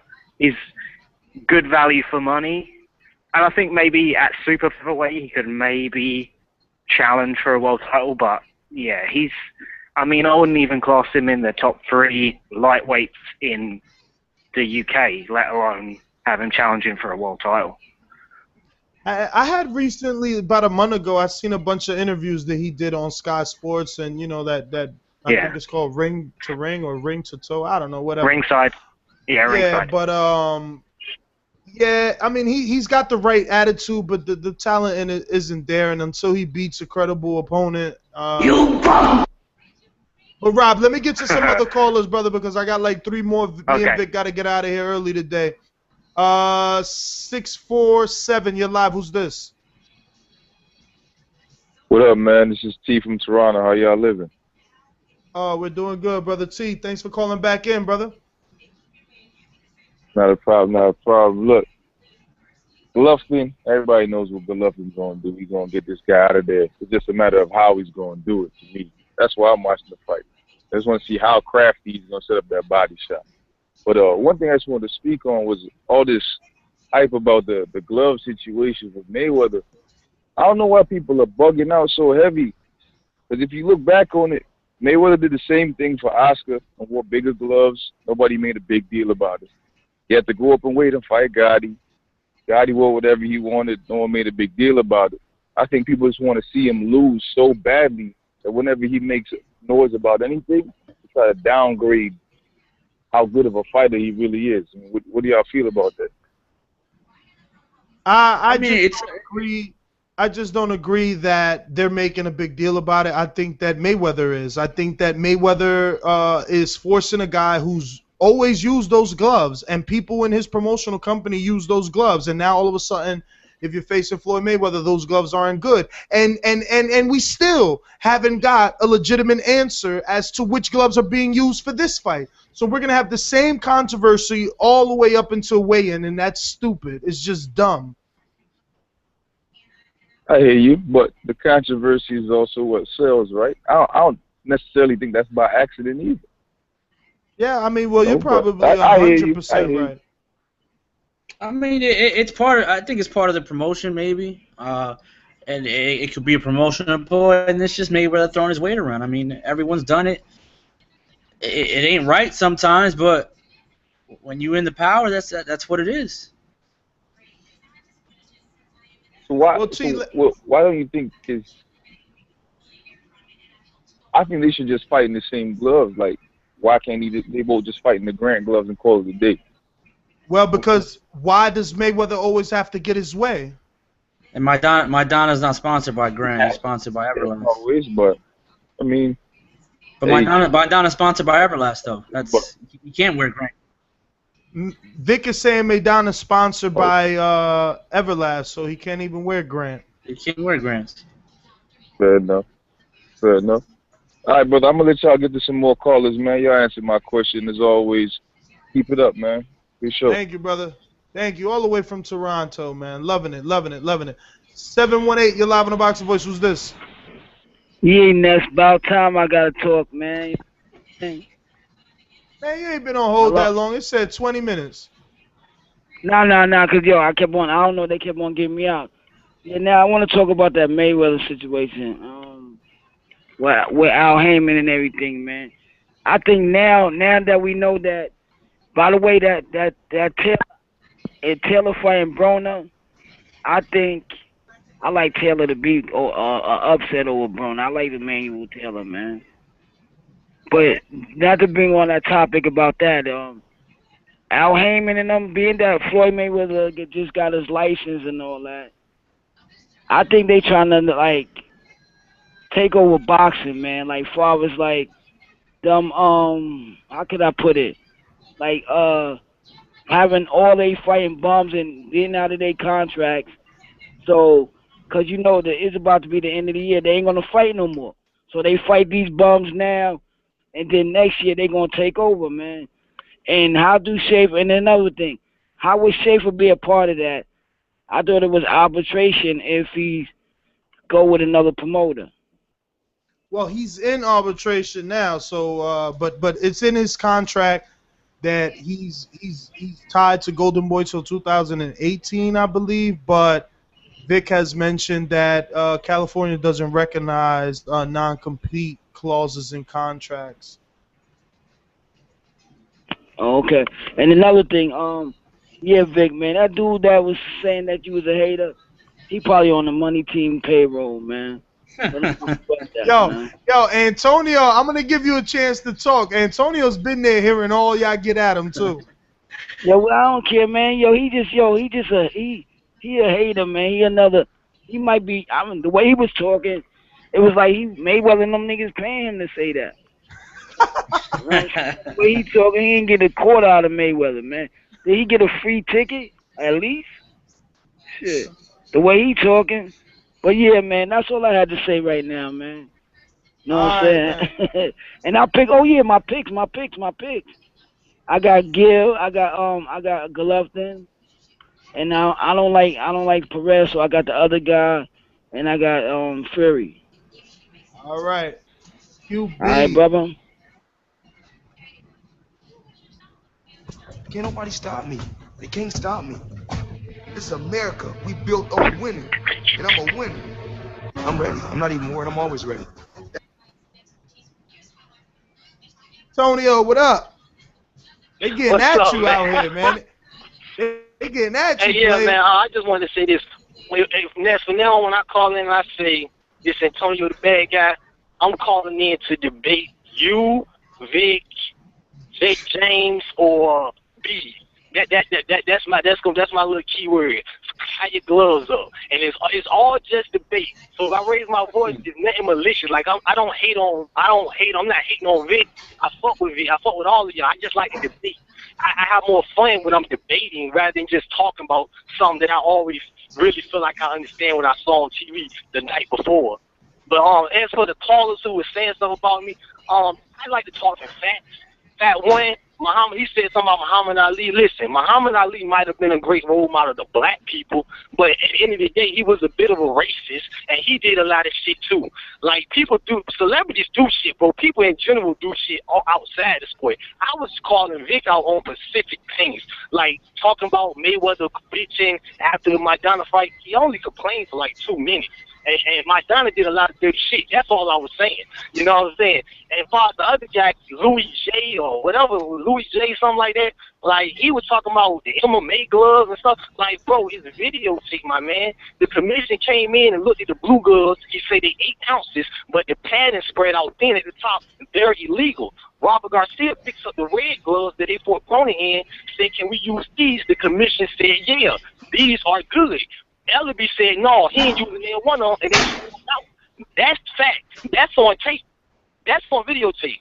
And as for Wood like 50 years old, man. I don't disrespect my elders. He can take shots all day. Wood on the line too. everybody want a piece of Antonio. I don't disrespect my elders, man. I don't disrespect my elders. He can take shots all day. I'm 27, man. He can take shots all day. All right, well, let me get to some other callers here, man. 267, Philadelphia. Hello? What's up, brother? You're live. Yo, what's up, man? Look, I just got a couple questions. Why is it that these so-called superstars keep getting the win and the losers actually won the fight? Like Lara, like Herrera that beat Danny. I can go on and on with the war with Golden Boy and Top Rank. I think they really destroying the sport. I mean, you got all these fans turning the UFC or just turning boxing off when we can make some real fights happen. And at the end of the day, Top Rank and Golden Boy want to keep going at it when the fans are suffering at the end of the day. I mean, you got Pacquiao keep fighting the same guys. Floyd keep fighting people that we already know that's not competitive. But we keep paying $75 for a pay-per-view event that we know the turnout. Lara beat Canelo. Herrera beat Garcia. I mean, it's like, what's going on? I mean, we paying to see these fights, we make these guys rich, and it's like the fans at the end of the day, we get no credit for it because these guys is not. I mean, I'm a Mayweather like we get no credit for it. I mean, we make these guys rich, right?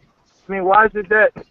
At the end of the day, these guys talk about they're going to get the fans what we want to see, but they don't make the fights that we want to see. Boy, shouldn't be fighting Madonna again, whether he won or lost. He should be fighting Bradley. I mean, he should go ahead and get it over with Pacquiao. I mean, it's just sad. I mean, what's going on? It's destroying the sport. Yeah, man, this is something that has been happening for a while, brother, but we all feel your frustrations because that's how we feel. I mean, what do we do as the fans and paying spectators? What do we do to change this? I mean, other than that, that's just what they doing. They just there's really nothing we can do because much like a junkie, we're addicted. So we can't even go the boycott route. Like, we're not going to do it.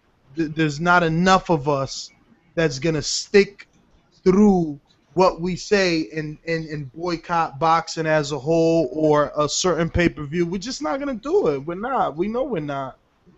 We're weak. I mean, we talking about Danny and whoever that nobody is that's fighting, 2 weeks from now. And I mean, it's like Danny's fighting a comeback fight, basically because he knew he lost. But they're giving him a fight, and it's the 2 top 140 fighters fighting on the same card, but they're not fighting each other. I mean, it's ridiculous. It's like, what's going on with this sport, man? You got Keith Thurman, Triple G. They're not getting the credit that's due. You got Lara. who's not getting the credit is due. I mean, I hear you guys talking about Andre Ward. Andre Ward, to me, he don't fight enough, so I don't put him in the top nothing. He don't fight enough for me to say he's this, he's that. We can talk about the Super Six, but how long ago was that? I mean, like these guys who deserve the credit that should be the face of boxing should be on there. I mean, I'm not a Floyd Mayweather hater, but the dude only landed 9 more punches in the total fight. He technically lost to me.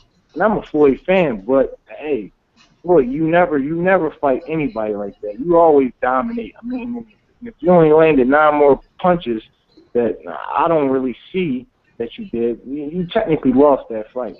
I mean, you saw it when the judges went to the scoring cards. I mean, he didn't look too excited. He was shaken up. And if we know the history of Floyd's record, he only rematched guys that he knows he might have lost. Well, to be fair, he only rematched one guy.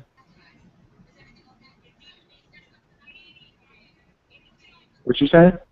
I said, to be fair, he only rematched one guy, but it's still credit to what you said because there was controversy, revolving around that fight, whether or not Mayweather lost. But 267, man, thanks for calling in, brother.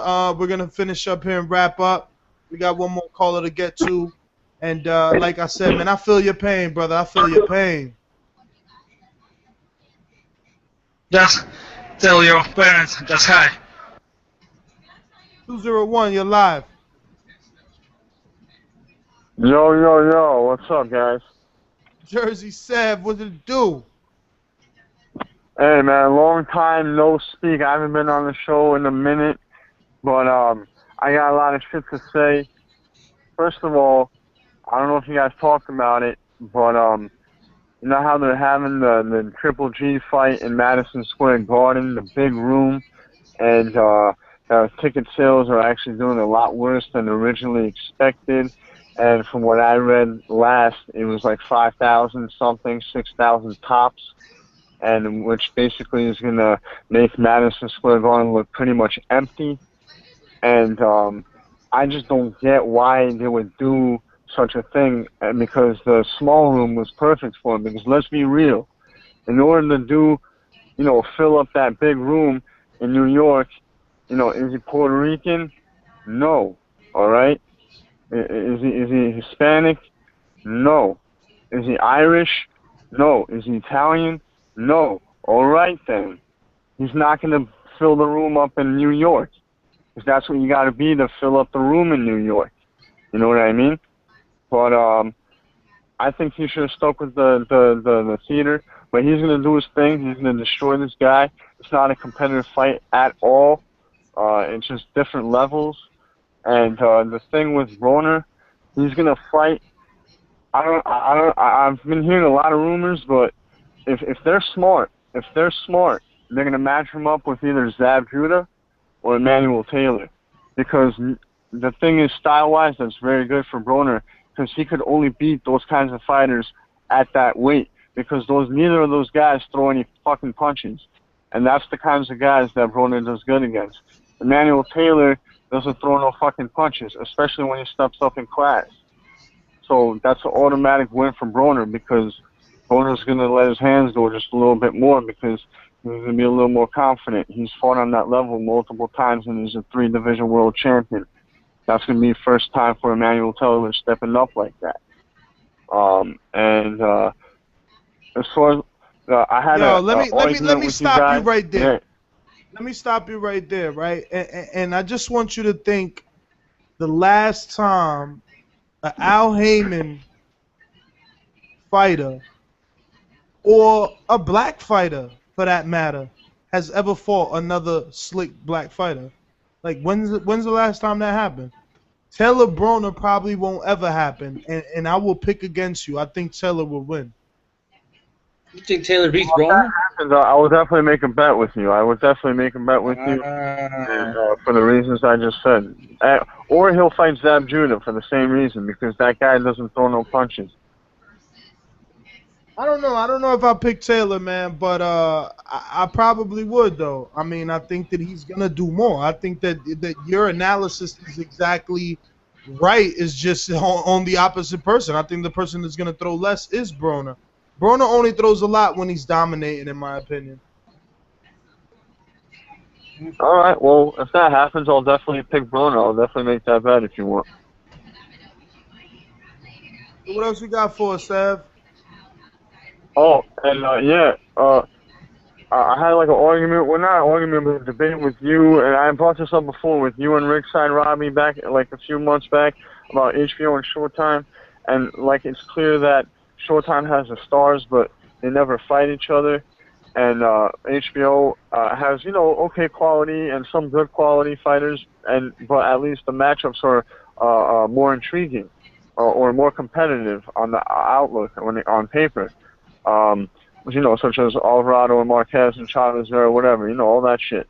But the thing is, your argument and Ringside Robbie's argument, to counter that was, well, the future. In the future, these guys are all going to fight each other.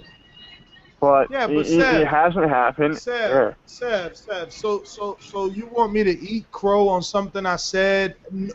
I just went through the whole soap opera in the beginning of the show. None of us expected for them to be doing backroom deals behind the back of De La Hoya, trying to sweep the company from under them.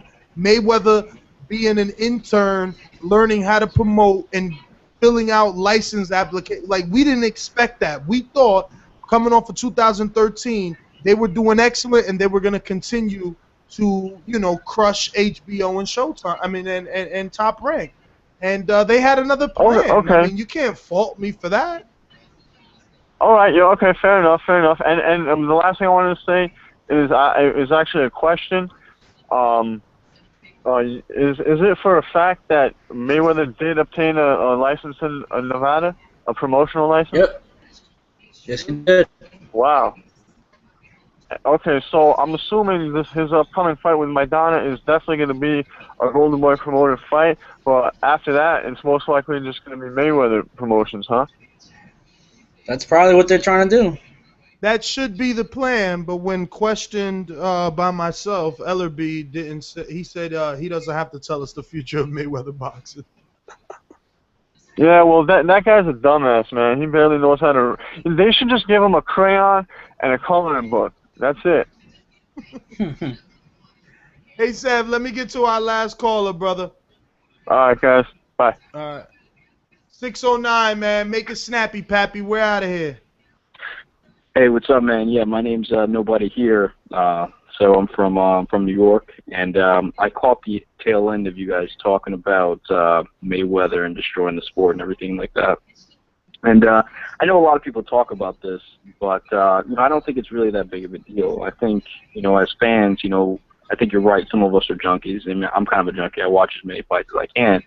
But I think the biggest thing is, like, as long as we're supporting the fighters that we like, that's really all that we're supposed to do.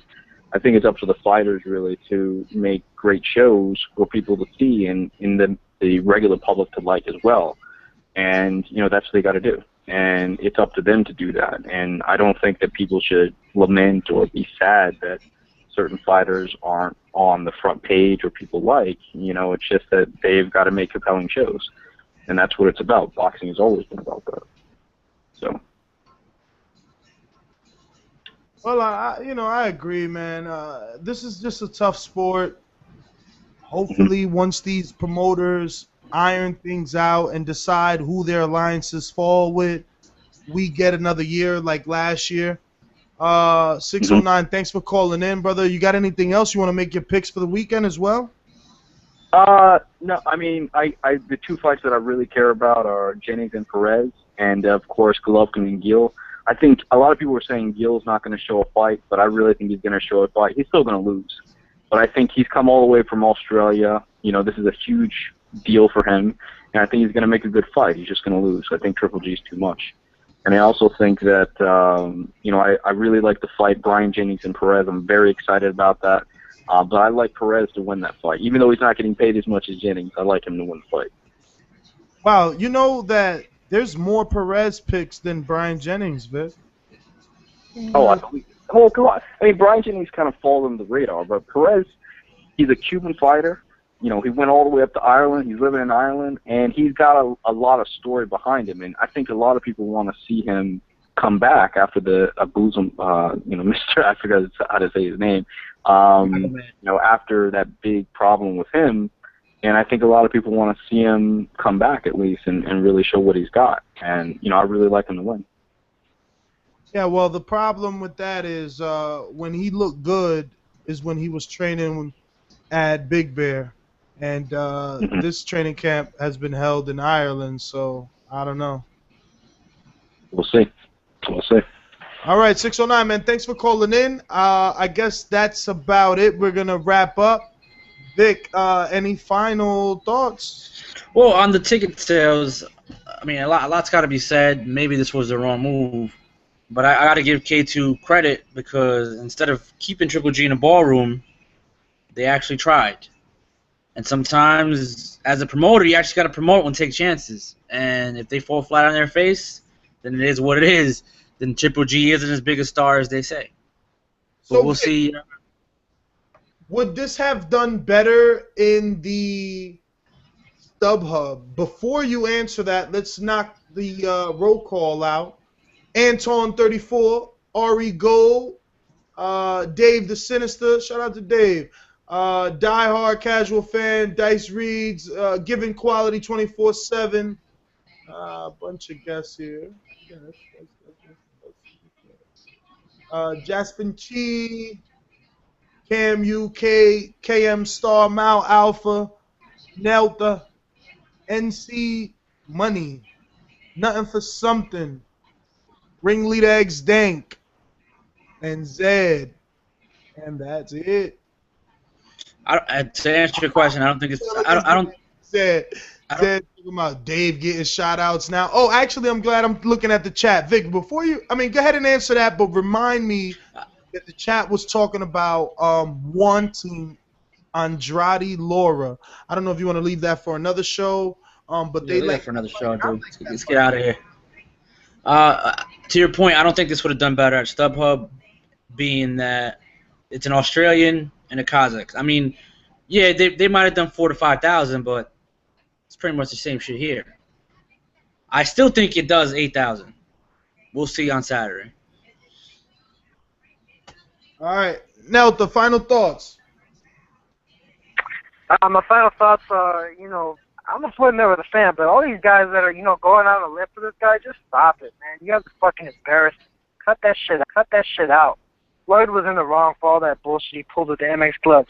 You can go on shopeverlast.com right now. Buy those motherfucking MX gloves right off the goddamn site and feel them for yourself. Those shits are stock, man. All right, Robbie, last thoughts, final thoughts. Well, my last thoughts is I hope we have good fights this weekend, and I applaud 2K Promotions for taking this gamble. Let's hope it pays off for them. All right. Well, you know, I am your host, NesGTO. You can definitely find me on Twitter at NesGTO. I respond to all tweets, man. So I'm joined alongside, of course, my co-host, Boxing Voice _Vic. You can catch him on Twitter there. Vic. Jennings decision, Fury KO, Triple G under 8. I'm going Triple G, Fury, Jennings. And guys, oh my God, I can't believe we didn't talk about this. Horrible.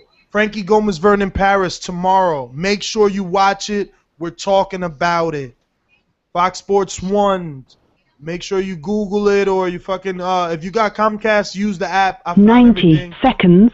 Make sure you get to that. We want to talk about that next week. And yeah, man, I'll leave y'all with my outro.